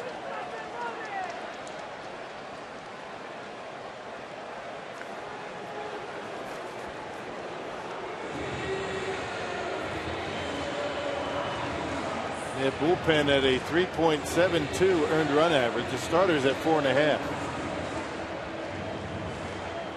Got some big arms out in that bullpen. Scott Linebrink, a right-hander. Dotel in there now, and Bobby Jenks. All three of them can bring it.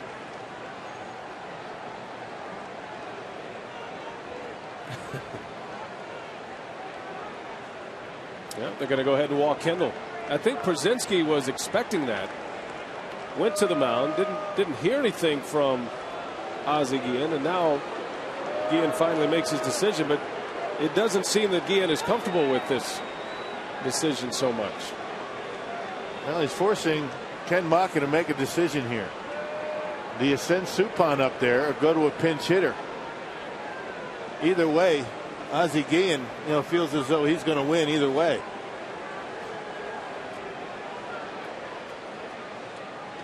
Nobody getting loose, so it's going to be Jeff Suppan.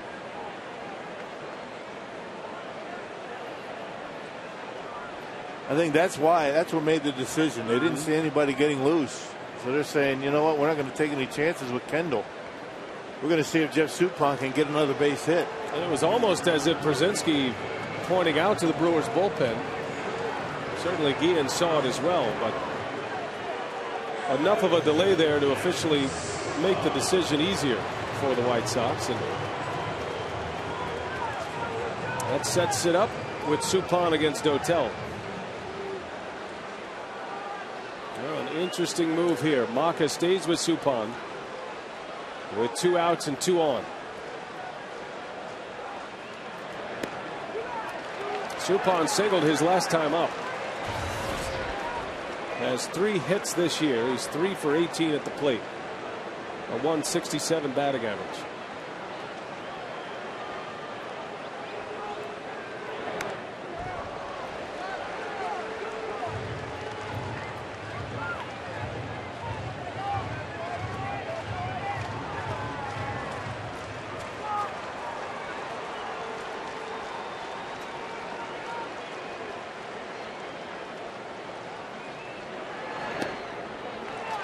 Two balls and a strike.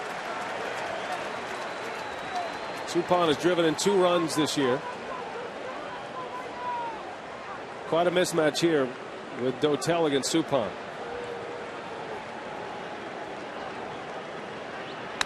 Suppan gets jammed, a little flare, and that one is going to fall, a base hit. Are you kidding? Corey Hart scores. And Ken Maka, go ahead and give him the Manager of the Year award right now. Yeah, genius. He's a genius, setting up Suppan now 2 for 4, actually 2 for 2 with a sacrifice bunt. Fastball up and in, got enough of it, just out of the reach of Ramirez. Ramirez got pretty close to it, almost able to get it, and Corey Hart comes around to tie the ball game. Who would have thought? Who would have thought? A jam shot and an RBI that ties it for Jeff Suppan, his 3rd RBI of the year. Now the top of the order. And the Brewers can do big damage here with 2 outs. And another good quality at bat for Suppan. He's got a sacrifice bunt tonight and 2 hits. Had a game-tying RBI in the 6th inning.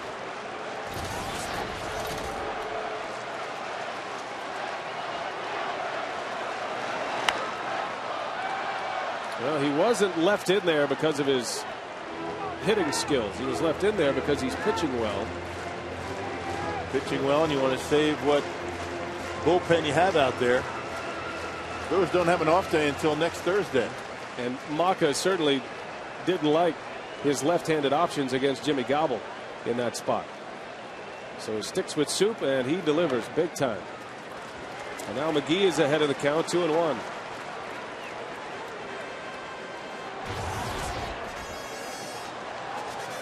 McGee lined out last time up. Can't hit a ball any harder. A line drive that the pitcher actually ducked on, and it was caught by the center fielder. 2-2.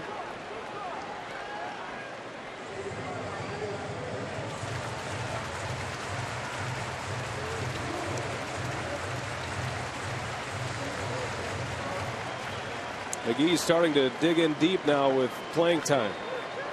He's been given the opportunity, and he has swung the bat well. He's played excellent defense. 2 on, 2 out. He's got a chance here to drive in some runs. Slider got away from Dotel. 3 balls, 2 strikes. This will give the runners a head start.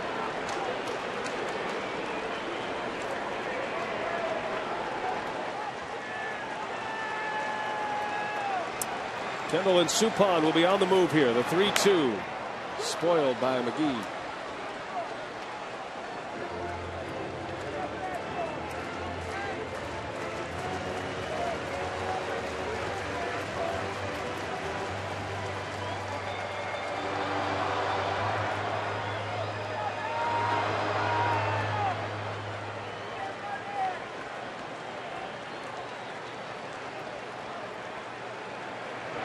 McGee into left field, a base hit. Kendall around third. He'll score, and the Brewers take the lead 3-2 as Casey McGee delivers with a 2-out hit.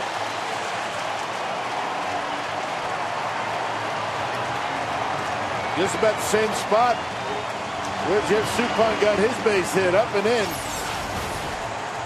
Tried to blow a fastball by him. Nothing doing. Boy, talking about centering back-to-back at bats for Casey McGee. Another bullet, this one down the line. And an RBI. Good at bat. Continues to impress. McGee with his 7th RBI. He's been on twice tonight. And a quick trip to the mound. Don Cooper talking it over with Dotel. And now J.J. Hardy steps in with 2 on. Hardy, the 8th man to bat in the inning. 3 runs are in. 3-2 Brewers lead it in the 6th.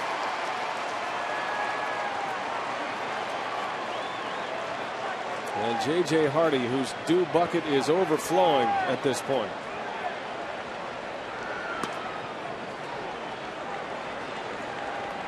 Hardy is 0 for 2. He walked in the 3rd inning. Lined out last time up. That's Suppan at second. Not a guarantee that he scores on a base hit. Hardy would just soon give him a chance to jog home.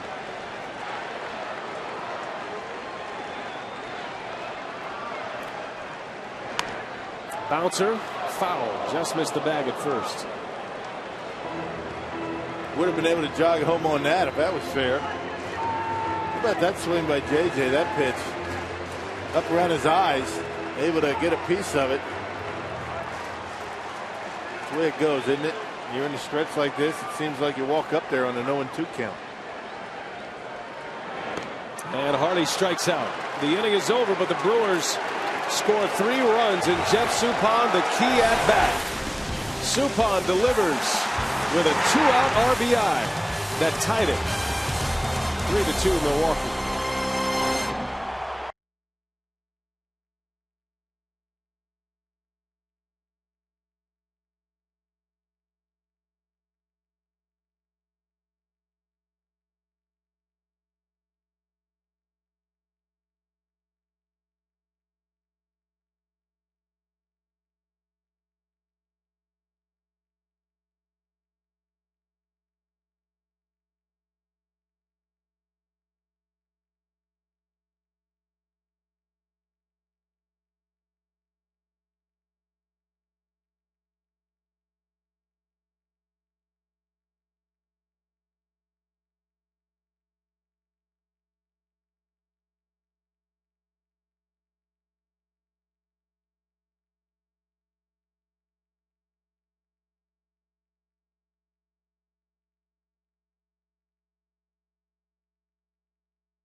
Sports Wisconsin is presented by Triple Hop Brewed Miller Lite. Great taste, less filling. And by Toyota, proud sponsor of the Milwaukee Brewers and the Tundra Territory at Miller Park. Having some fun here at Miller Park today. And the Brewers on top of the White Sox after a 3-run 6th inning, an improbable inning at that. Jeff Suppan, the one delivering with the RBI single with 2 outs. I think Ken Maka preferring to have Suppan pitch this 7th inning regardless of what happened, but gets a bonus with Suppan's base hit. Casey McGee followed with a 2-out RBI, and the Brewers lead 3-2. And Suppan back on the mound. He's got the bottom of the order here. I think that decision to leave Suppan in was solely based on the fact that he didn't want to go to the bullpen yet. And Sup has been throwing pretty well. Gordon Beckham 0 for 2 against Suppan tonight. Couple of ground outs. I don't think the fact that Sup got a base hit his last time up had much to do with it. That really wasn't in the equation, was it? No, it wasn't. Well, it was a big hit. A turning point for sure if the Brewers go on to win this game. Suppan did spend some time on the bases, and you know, every time a pitcher runs the bases, you're always interested to see how they fare the next inning.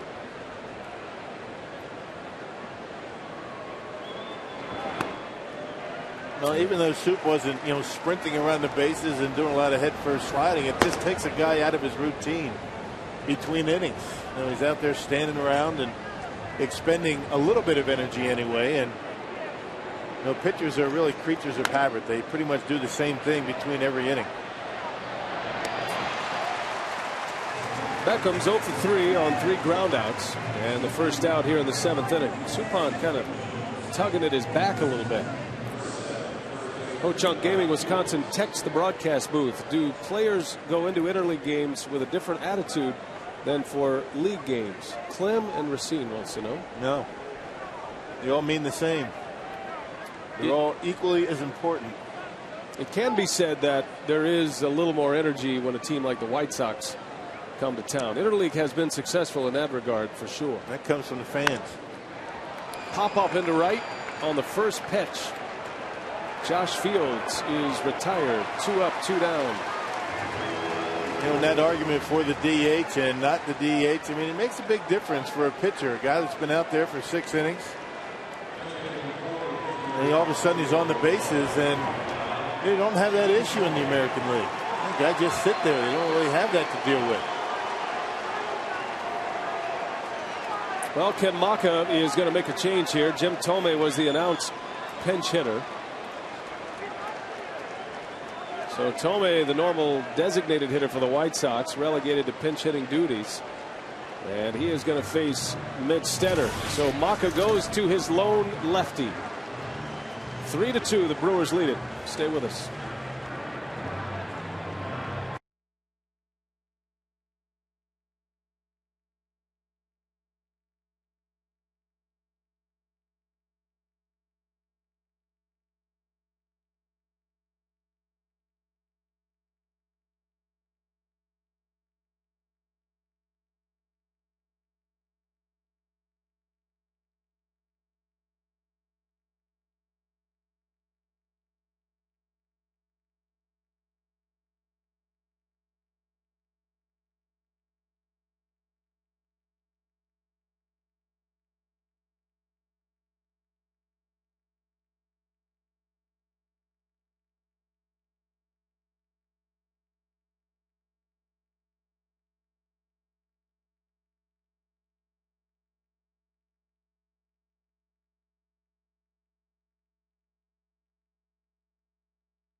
A pep talk for Jeff Suppan by his manager Ken Macha. You know, Ken Macha really laying it all out there, having Suppan go up there at the plate, and the risk that you take as a manager, the guy goes out there and lays an egg and not able to get any out. Suppan did a nice job here in the 7th inning, getting the first 2 out. 6 2/3 for Suppan, his longest outing in nearly a month. So Thome, the pinch hitter, and Mitch Stetter is on to face him. The lone lefty in the Brewer bullpen against one of the best home run hitters the game's ever seen. Stetter has been so tough on lefties. He handled Todd Helton and Brad Hawpe about as well as you can do it in the last series against the Rockies.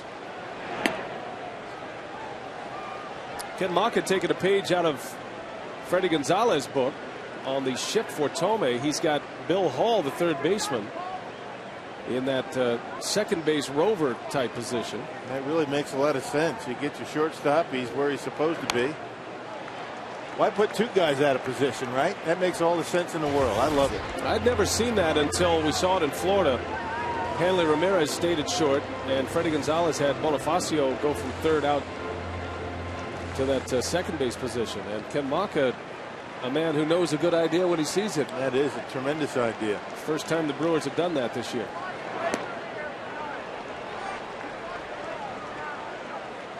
Jim Thome, as balanced as you can be. He uses all fields, but when he drives the ball into the outfield, he'll go to the opposite field. But ground balls are usually rollovers, and that's why the shift is on. And if he wants to push one down the third base line, the Brewers will gladly give it to him. Mark DeFelice would be next. Macha hoping that Stetter can get through Thome, and then with Pasetnik leading off next inning, he could buy an extra inning out of his bullpen.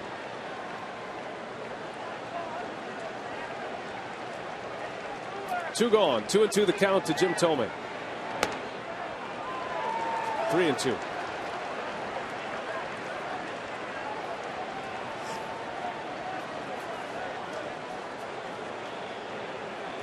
Thome said his one at bat he gets every night in National League ballparks have to count. Struck him out. Stetter punches out Thome. And a 1-2-3 inning. Mitch Stetter continues to impress. The Brewers lead it. Stretch time at Miller Park.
Pitch by pitch, Stetter on Thome, Davey. Boy, I'm going to tell you what, Jim Thome, an outstanding hitter, as Mitch Stetter is going to stow everything away.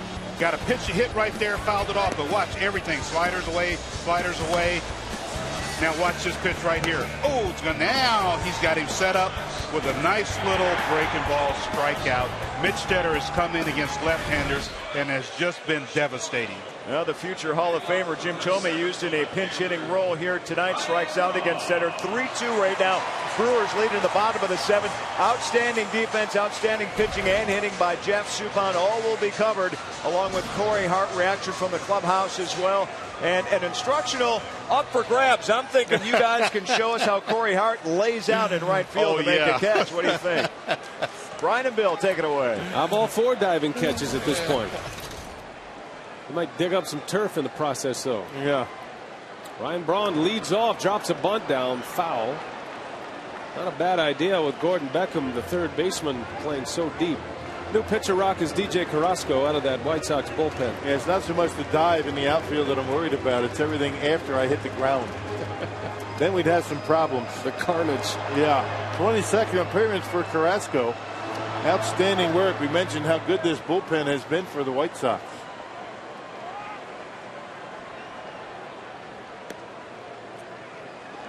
That one's in there for a strike. 0-2 the count to Braun. DJ Carrasco. Third pitcher used by Ozzie tonight. Clayton Richards started, went 5+. And did not allow an earned run. Braun into left center. That's down. A base hit. Ryan Braun with his second hit of the game. That's the thing about Ryan Braun. Even if he's not swinging the bat just perfect, he always seems to be able to get in that hit column. Able to keep his average up at 318 going into that at bat. A little bit off the end of the bat, able to get the base hit. So Braun aboard for Fielder, who reached on an error his last time up and scored the first Brewers run. He scored from first on a Hart double down the left field line. And Fielder into center, gets jammed. Anderson hauls it in for out number 1. Yeah, Carrasco out of the bullpen may be an unsung hero. I mean, this is a guy that eats up multiple innings. Over 41 innings that he has. And that leads the American League in that category out of the bullpen. 22 appearances in over 40 innings, so he's been very valuable.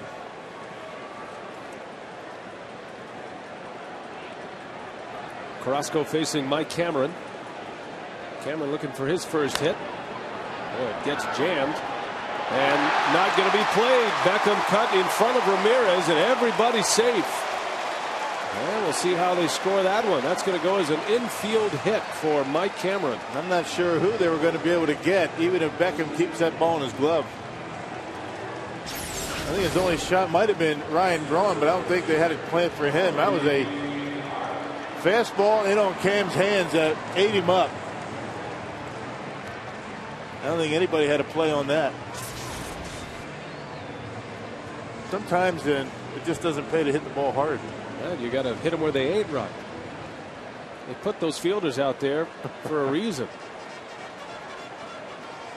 Second infield hit for the Brewers. Bronny had one in the third inning. And don't forget that bullet by Suppan that tied the game. The Brewers will not apologize for infield hits and flares at this point. Right. Take what you can get. 2 on with 1 man out. Milwaukee trying to tack some runs on here in the 7th inning.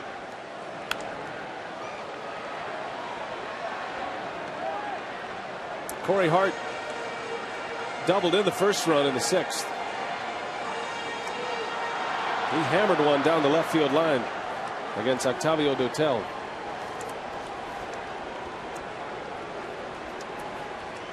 Oh, 0-2 the count to Hart.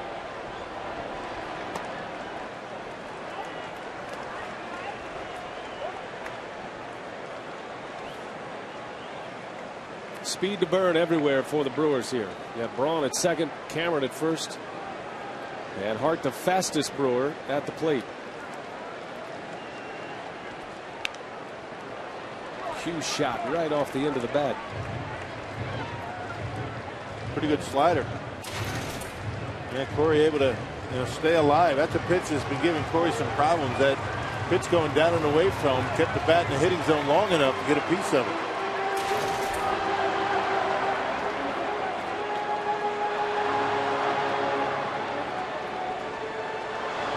Carrasco has given up just 1 earned run in his last 7 games.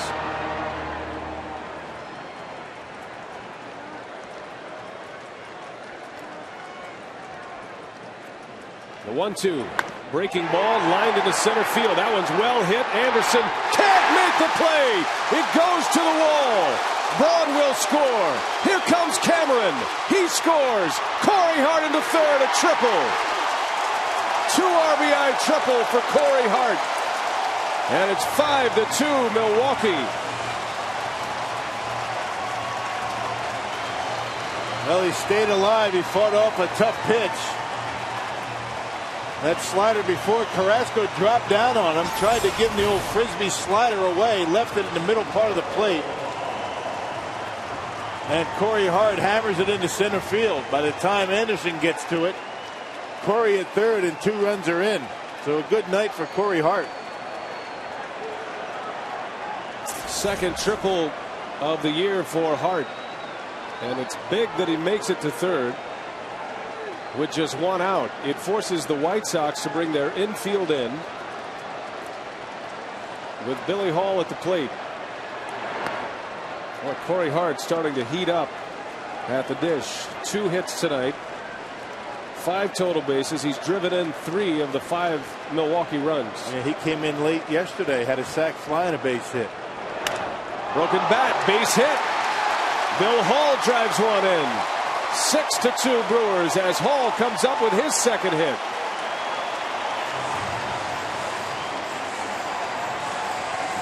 Hey, the crew starting to look like their old selves now. Another 3-run inning. Back-to-back 3-run innings, and still at work here in the 7th. Well, ate him up inside the barrel of the bat. I think ended up in that White Sox dugout, but with the infield in, a base hit for Hall.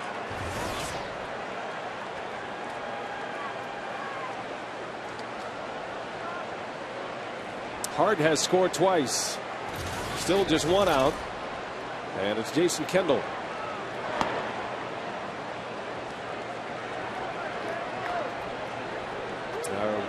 At the plate, presented by Wendy's. Kendall has been on twice. He singled in the 3rd inning, walked and scored in the 6th.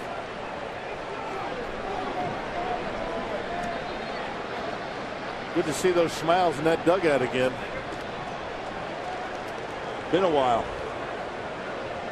Brewers have lost 4 straight, matching their longest losing streak of the year.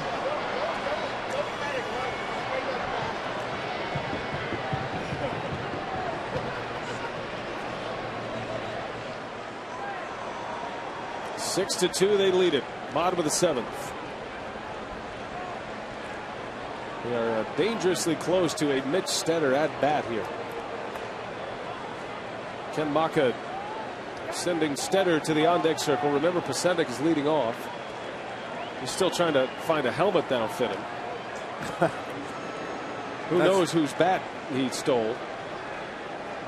I don't think it's as much of an issue to have a right-hander to face Pasendik now that the Brewers have a 4-run lead. I think it's going to be dependent upon what Jason does here. Now, if it was a 1-run lead, I think it would make a difference, and they would have gone to the bench.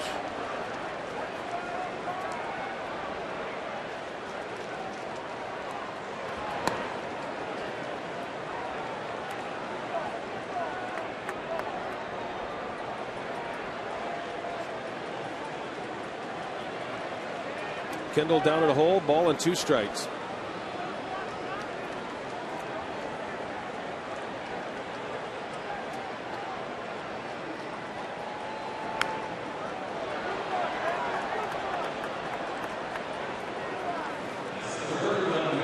Stetter does have 1 at bat as a big leaguer.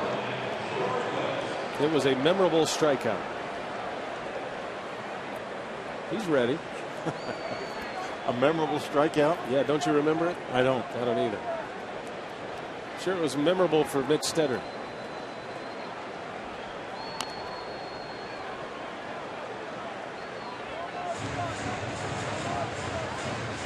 Pitchers have had some success at the plate tonight.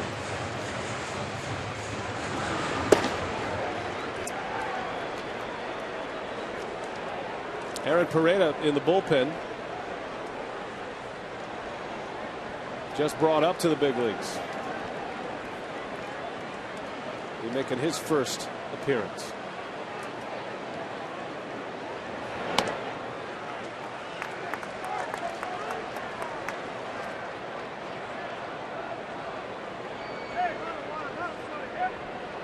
Mitch Stetter's at bat is in danger.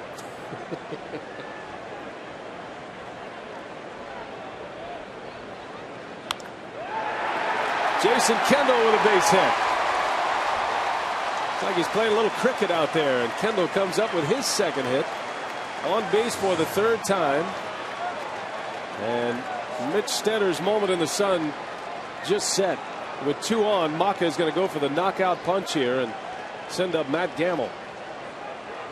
And again, with a 4-run lead, I don't think Ken Maka is worried as much having a right-handed pitcher out of the bullpen face Scott Podsednik to start the inning. Now, had it been a 1-run lead, it might have been a different story. 4 straight hits for the Brewers. 5 in the inning. 3 runs are in. 6-2 Milwaukee. Stetter strikes out Jim Thome in his only batter faced. And here comes Azagian. He's going to make a change. So Aaron Pareda will come on to pitch. We'll take a timeout. We'll set up Pareda when we continue.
At 3 o'clock, and it's on Fox, on Big Fox Network Television for the Brewers.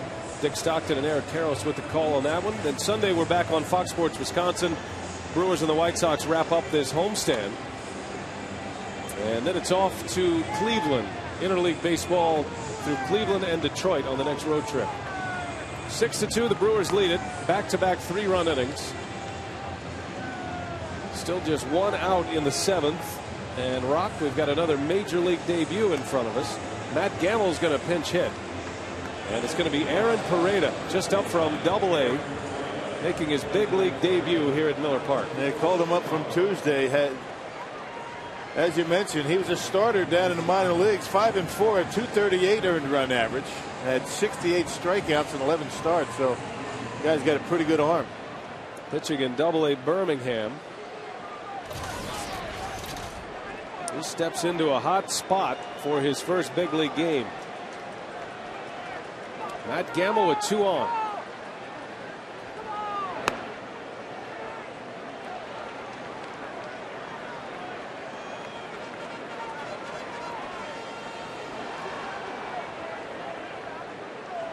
Gamble pinch hitting in the pitcher spot. A spot that has produced 2 hits and a game tying RBI tonight. That one's in there. 0-2 the count on Gamble. Pareda was the White Sox first pick just 2 years ago. The 07 draft, already in the big leagues.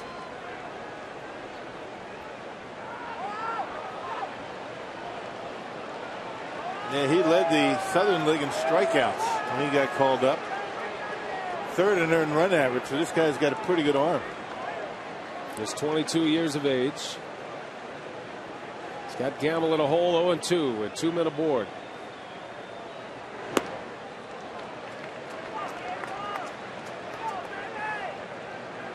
Gamble has handled left-handers this year. Still looking for his first RBIs against left-handed pitching. Swung the bat well against lefties in AAA to start the season. And Pereda strikes him out, so Gamble is gone. 2 outs in the inning, still runners at first and second, and back to the top of the order. A pretty good 2-strike pitch. Fastball off the corner, down in the zone. So his first big league hitter is a strikeout. This time last year, Pereda was in single A in the Carolina League. Now pitching in the big leagues. Split time between A ball and Double A last year. As Casey McGee goes back up the middle, and McGee does it again. Hall around third. He'll score. Casey McGee drives in another 2-out run. His second of the game. You love the approach by Casey McGee, taking it right back through the middle.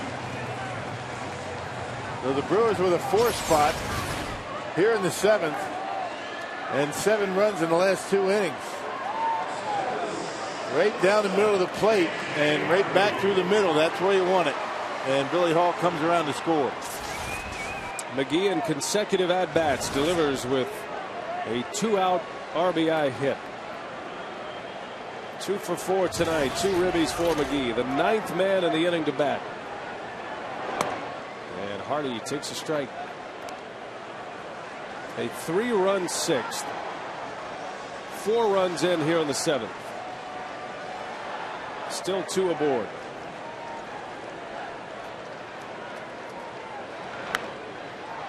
Hardy pops it up. Pasednik will make the call. And the side retired, but what an inning for the Brewers. They bring 9 men to the plate. Corey Hart, a big hit, a triple and 2 RBIs, and it's 7-2 Brew Crew.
The third and final game of the 3-game series.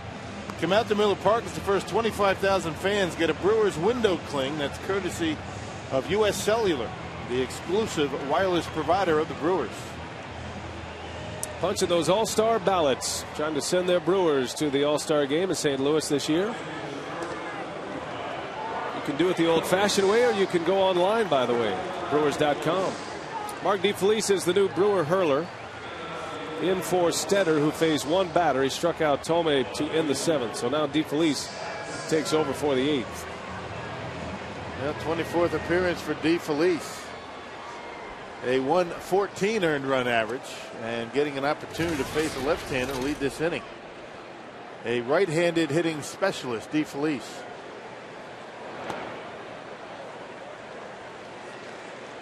Pasednik 2 for 3 tonight.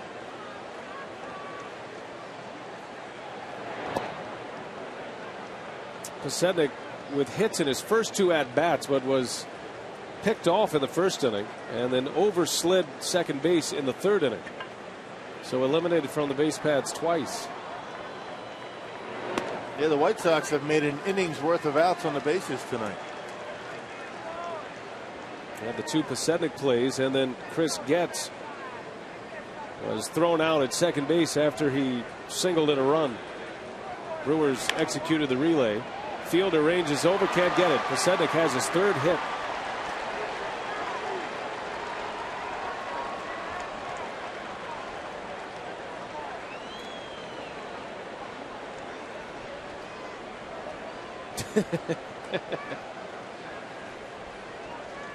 So me and the boys are going to go out to the ballpark, and I got this chicken suit, and it's going to be awesome.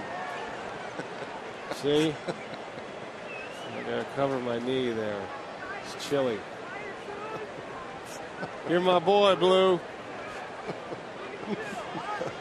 I bet he sounds just like that. Where's Bruce Fleming when you need him? Because you know what Bruce Fleming would say to that guy. Don't beat me. Don't beat me. That's right. Now you're beaking me, Schroeds.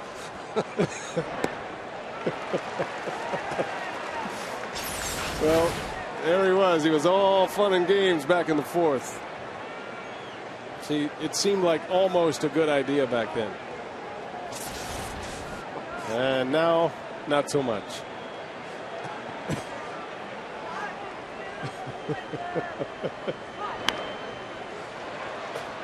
Might be the line of the year from Bruce Fleming this a couple of days ago in our instructional. When an umpire and a player come bill to bill, apparently the umpire lingo on that is, don't beat me. Beacon of the hat, yep.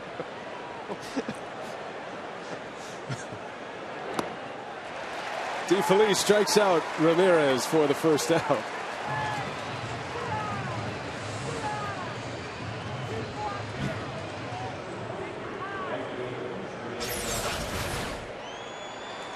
Now that cut fastball is so effective against right-handed hitters. And DeFelice still trying to perfect that changeup to be more effective against lefties.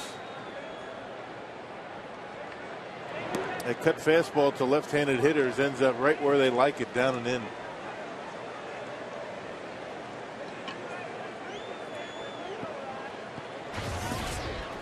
Runner at first for Jermaine Dives. 7-2. The Brewers lead the White Sox in the 8th. Brewers score 7 runs in the last 2 innings on 9 hits, almost matching their total from the entire series against the Rockies.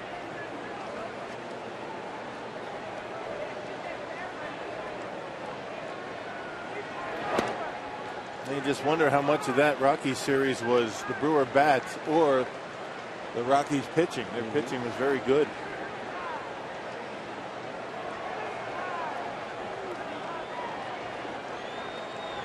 Shut out until the 6th. The Brewers got 3 runs, and the key hit in that inning, really the big moment of this game, was Jeff Suppan being allowed to hit for himself.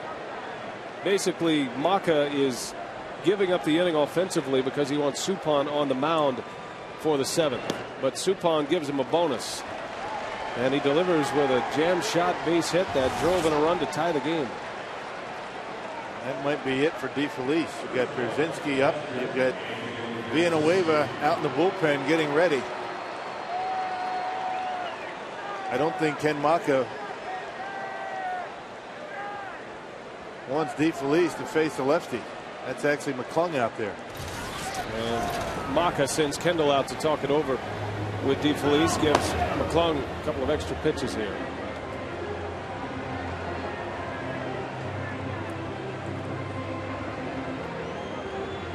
Don't forget, Brewers Live coming up following the game. Our instructional tonight with Rock and Davey, the batter's stance in the box.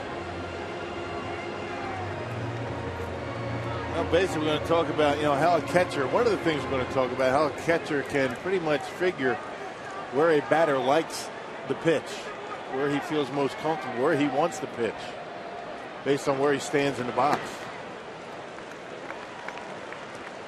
Brewers post game following this one. DeFelice allowed the pitch to Pierzynski. You see where he stands in the box. He's deep and an open stance.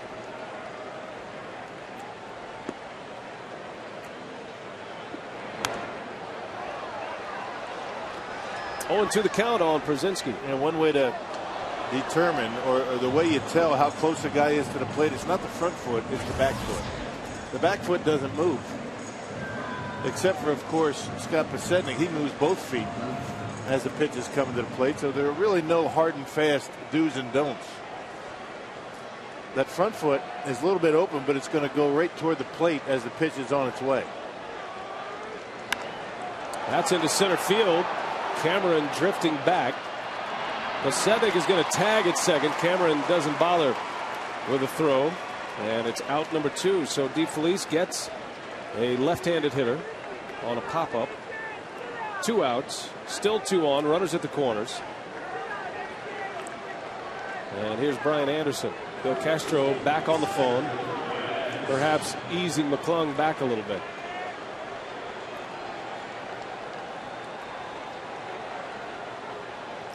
DeFelice has been nursing a injured elbow, not because of pitching. It's been a bursitis issue on the outside of the elbow. Something he said that did not bother him his last time out, which was his first time out in 10 days against the Rockies. He faced just one batter.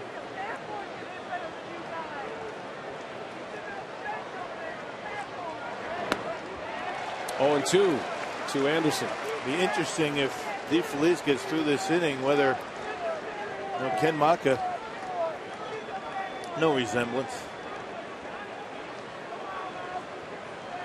I always wanted my name in a big league lineup. He's a handsome guy, though. Can't do it. Hardy's got it, and that's the inning. So Anderson grounds out just like I used to. 7-2, the Brewers lead it. We head to the bottom of the 8th.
To Milwaukee, our Jimmy John's delivery of the game.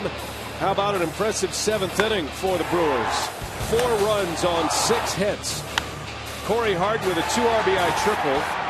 Bill Hall had an RBI single, and Casey McGee delivered with a run batted in. Yeah, Jimmy John's delivery of the game. 7-2 Brewers as we head to the home 8th. Braun leads off. Aaron Pareda back on the mound, his 2nd inning of work. What you like to see about the 6th and 7th innings for the Brewers, all those runs without a home run. The big blow, that Corey Hart triple, and the Brewers in the 7th, 4 for 6 with runners in scoring position.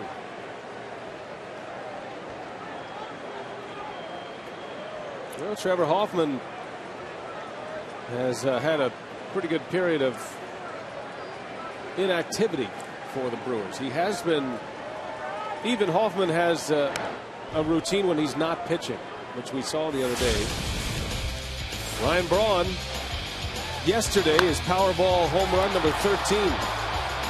60-19 home run for the Brewers. That came in the ninth, and maybe that home run and that late comeback by the Brewers, even though they came up short, turned into some more offense today. You never know. One game can lead to the next.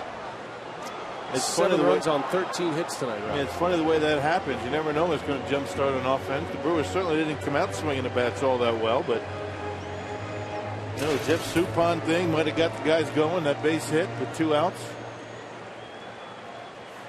You just never know what does it. That's why you just got to keep grinding.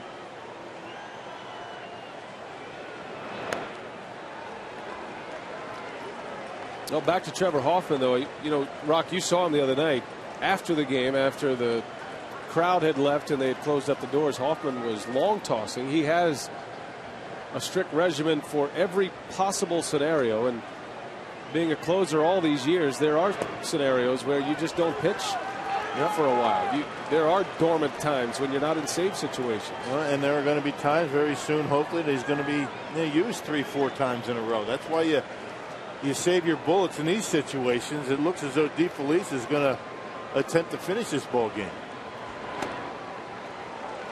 Braun called out on strikes. 1 out here in the 8th. Trevor Hoffman's last appearance was last Saturday in Atlanta. He picked up his 15th save of the year. And career save number 569, the all-time saves leader. But it was a pretty good period of inactivity as well from his last save and his second to last save. So Trevor sits and he waits. This is a matchup tonight between some familiar faces. Saw Scott Linebrink earlier tonight. He's in that Chicago bullpen. Linebrink set up Trevor Hoffman for so many years in San Diego.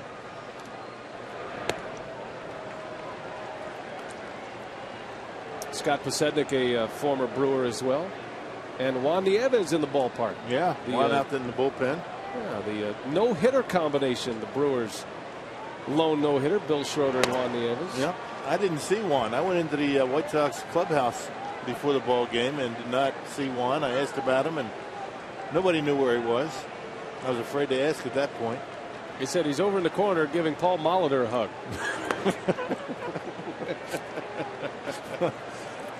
That was a low blow. That's okay. I'm used to it.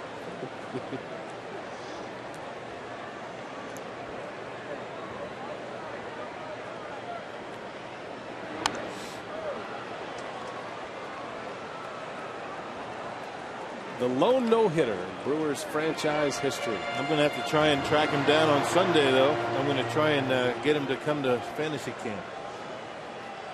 He'd be a nice coach for fantasy camp, don't you think? You two could kind of reenact that whole scene. Yeah.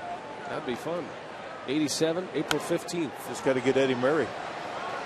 And, you know, you could get Robin Yount. I'm sure he'd lay out for a ball in center field again. Yep. He was 22, Nieves was, when he threw that no-hitter. And just plagued by injuries soon after, and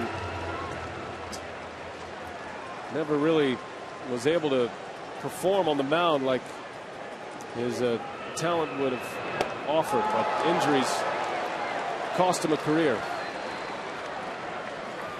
Fielder strikes out, 2 up, 2 down here in the 8th. Close the polls on our U.S. Cellular text to vote question. Most home runs this decade.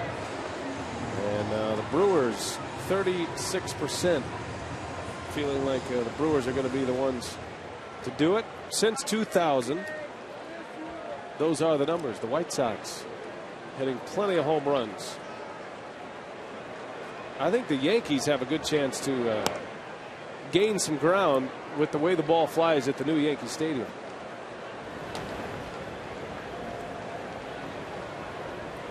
Seth McClung ready to hit. Yeah, it looks like he's going to pitch tonight.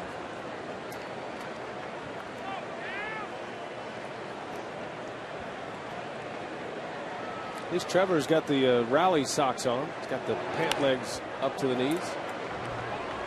That's good. He's in it. Had a great chat with Scott Linebrink today. You know, we were talking about Trevor. He just raves with stories about Trevor Hoffman, how great he was for his career, talking about Linebrink. Saying it all starts with the closer. Bullpen cannot get together without a closer. Yeah. Until you have that closer who you can give the ball to, guarantee the ninth, you can't define roles in your bullpen. If your closer's hurt or not getting the job done, it's just helter-skelter out there. Nobody knows really when they're going to be used.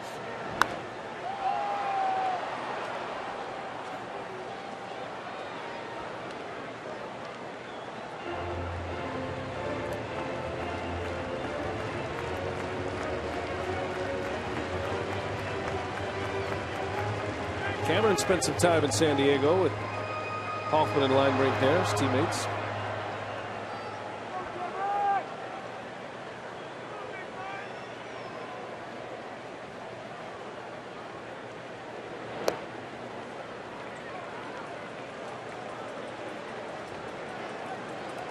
Three balls, 2 strikes with 2 outs. Aaron Pereda with back-to-back strikeouts in this 8th inning. He's showing a very good fastball here. Pereda is 6'6". Got to be a lot going through his mind in his major league debut tonight. It's been a good one.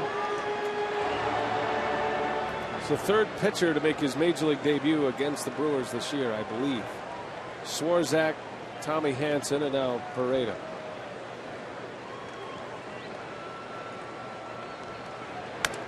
Broken bat under the glove of Pereda.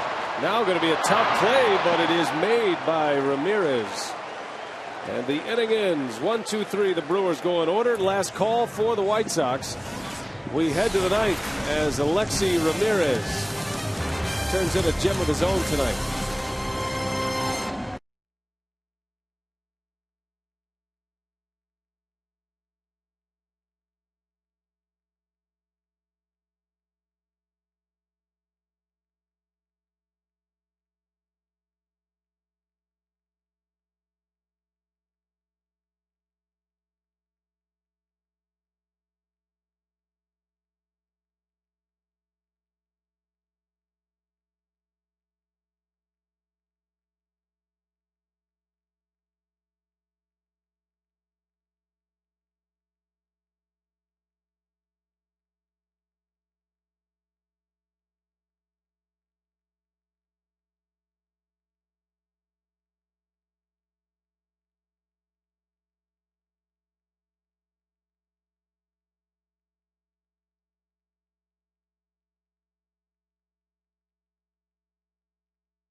Been a great night at the ballpark for Brewers fans so far. We head to the 9th. Last call for the White Sox. Seth McClung is on the pitch, making his 24th appearance of the year. McClung 3 wins, 1 loss this year, and a chance to finish this one off here tonight. McClung valuable in many ways. He can finish games, he can pitch in middle relief, and we've seen him start games as well. 41,811 the announced attendance tonight. 13th sellout of the year. Great crowd. Good to see everybody at the ballpark. School is out, summer underway, and hoping for a Big summer of baseball here in Milwaukee. Broken bat, little roller out to Hall, and Getz is retired. One gone here in the ninth. Well, if you're just joining us, catch you up, courtesy of Menards, our game reset. Jeff Suppan tonight, his longest outing since May, 6 2/3. Casey McGee has 2 2-out RBI hits. Corey Hart had a big hit. 2 for 4 at the plate, a double, a triple. He's driven in 3. And the Brewers on the strength of a 3-run 6th inning and a 4-run 7th. 7 runs in 2 innings, pounding out 13 hits, lead at 7-2 as we play in the ninth.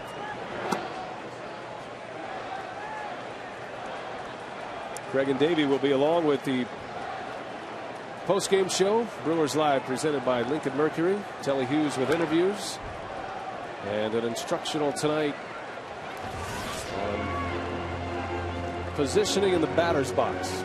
Catchers are always looking for holes with hitters at the plate. Sometimes hitters give themselves away as to where they stand in the batter's box. They really do.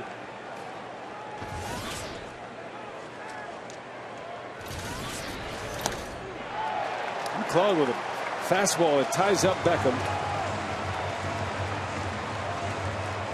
2 gone in the ninth.